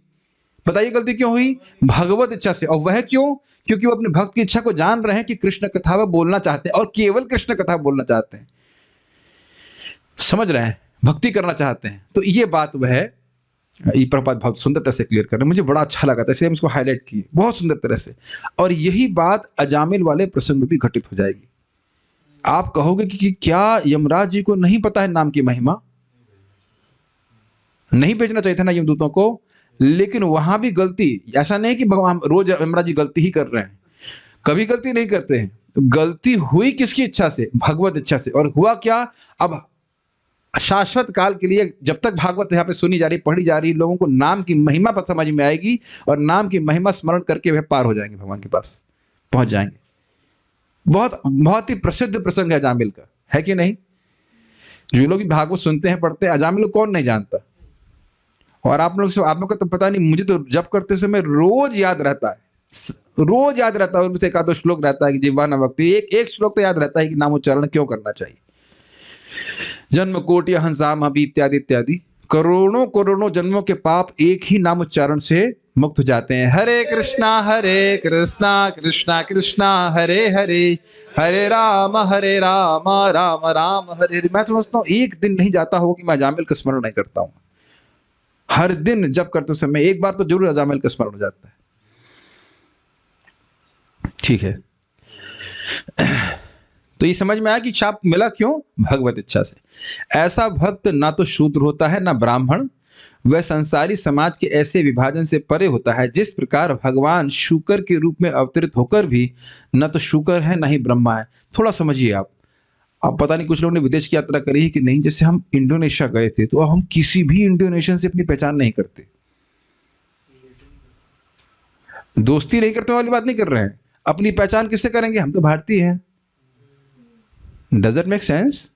एकदम क्लियर समझ में आ रहा है? हम किसी काम से यहाँ पे आए, अपना वापस भारत चले जाएंगे। इज इट ऑब्वियस और नॉट? और अच्छा वहाँ नहीं तो मान लो चाइना चले जाए आप, तब चाइना चले जाएंगे तो समझ में आ जाएगा ना हम तो बिल्कुल चाइना के नहीं है, है कि नहीं? कभी कहता मिंगाओ पिंचाओ जिंजाओ मिंगाओ, भाषा अलग, शकल अलग, कभी नहीं सोचेंगे ना कि हम चाइना के हैं। और वो भी यहाँ पे आएगा तो कभी नहीं सोचेगा वो हम यहाँ के नहीं, कभी नहीं भावना आएगी। इस तरह की भावना लोग की रहती है कि हम तो भगवान के दास है। ना हम, क्या श्लोक, ना हम विप्रो न च नरपति नापि वैश्यो न शूद्र इत्यादि भागवत महाप्रभु का शब्द है कि मैं विप्र नहीं हूँ, मैं ब्राह्मण नहीं हूँ, मैं कुछ भी नहीं हूँ, मैं भगवान का दास हूँ। भगवान के दास के रूप में मेरी सेवा है भगवान की कीर्ति का प्रचार करना जब तक इसमें जगत में हूँ। भाई जिसको दिमाग में आ गया बहुत अच्छा कल्याण, बहुत बढ़िया कल्याण हो गया उसका। ये बात आप सुन बहुत बार चुके होंगे। अगर इस चेतना में हरि नाम की कृपा से भागवत सुनने से ये बात घुस गई हमारे दिमाग में, जो कि सत्यता है कि हम भगवान के सेवक हैं, ये जीवन हमें भगवान का यश गाने में और यश प्रचार करने में लगाना है, तो हमारा जीवन सफल। Does that make sense? और कोई एस्पिरेशन नहीं, इतना आसान नहीं जो मैं बोल रहा हूँ ये बात। नहीं तो लोग अब एस्पिरेशन लेके क्यों घूम रहे हैं कि ये करना है, वो करना है, ये करना है वो, क्योंकि अभी भी जो आइडेंटिटी है वो रूटेड है कहाँ? भौतिक जगत में। तो धीरे धीरे नाम के प्रभाव से आइडेंटिटी का जो रूटिंग है वो चेंज हो जाएगी। रूटिंग समझ रहे हैं, कहाँ ग्राउंडेड है, कहाँ पे हमारी जड़ें बनी हुई हैं पहचान की। हम भगवान के सेवक हैं, इस जन्म में जो भी हमारे पास समय भगवान का यश बोलना है, और कोई काम नहीं हमारे पास, और कोई उत्तरदायित्व नहीं है। What a liberation. एनीवेज, वह संसारी समाज के ऐसे विभाजन से परे होता है जिस प्रकार भगवान शूकर के रूप में अवतरित होकर भी न तो शूकर है न ही ब्रह्मा है। क्लियर? ब्रह्मा जी के नाक से उत्पन्न हुए थे, ब्रह्मा जी के बेटे नहीं है वो। और सुअर के रूप में आए जो अत्यंत निम्न योनि है, लेकिन सुअर नहीं है, वो है भगवान ही। वे समस्त संसारी प्राणियों के ऊपर है। कभी कभी भगवान तथा उनके विभिन्न अधिकृत भक्तों को बद्ध जीवों के उद्धार हेतु निम्नतर प्राणियों की भूमिका अदा करनी पड़ती है। जैसे भगवान को सुअर बनना पड़ा, या बनना नहीं पड़ा, बन के आए, और कभी मछली बन के आते हैं। किंतु भगवान तथा उनके शुद्ध भक्त दोनों सदैव दिव्य पद पर बने रहते हैं। जैसे कि हरिदास ठाकुर जी मुस्लिम परिवार में आए, या रामानंद राय जी कायस्थ परिवार में आए जो शूद्र कहा जाता है। ऐसे बहुत सारे, रघुनाथ दास गोस्वामी भी कायस्थ परिवार में आए, अवतरित हुए ऐसे कहना चाहिए, लेकिन वह उनको शूद्र नहीं मानना चाहिए। Does it make sense? जब यमराज इस तरह विदुर के रूप में अवतरित हुए तो कश्यप तथा अदिति के अनेक पुत्रों में से एक अर्यमा ने पद संभाला। वो एक देवता थे, आदित्य थे। आदित्य गण अदिति के पुत्र हैं और आदित्यों की संख्या 12 है। अर्यमा इन 12 आदित्यों में से एक हैं। अतएव विदुर की अनुपस्थिति में 100 वर्षों तक यमराज के कार्यभार को संभालने के लिए अर्यमा का चुनाव ठीक ही था। निष्कर्ष यह है कि विदुर कभी भी शूद्र न थे, वे तो शुद्धतम ब्राह्मण से भी महान थे। आगे क्या हुआ हम कल सुनेंगे। आज समय बहुत अधिक हो गया तो हम कोई प्रश्न नहीं ले रहे हैं। प्रश्न यदि भी कोई कह रहा है कि यमलोक के 100 वर्ष के अनुसार, अब यमलोक क्या वर्ष हैं तो हमको नहीं पता, लेकिन ठीक है, वो क्या कह सकते हैं। Thank you all. Shrimad Bhagavatam की जय, श्रील प्रभुपाद की जय, निताई गौर प्रेमानंदे।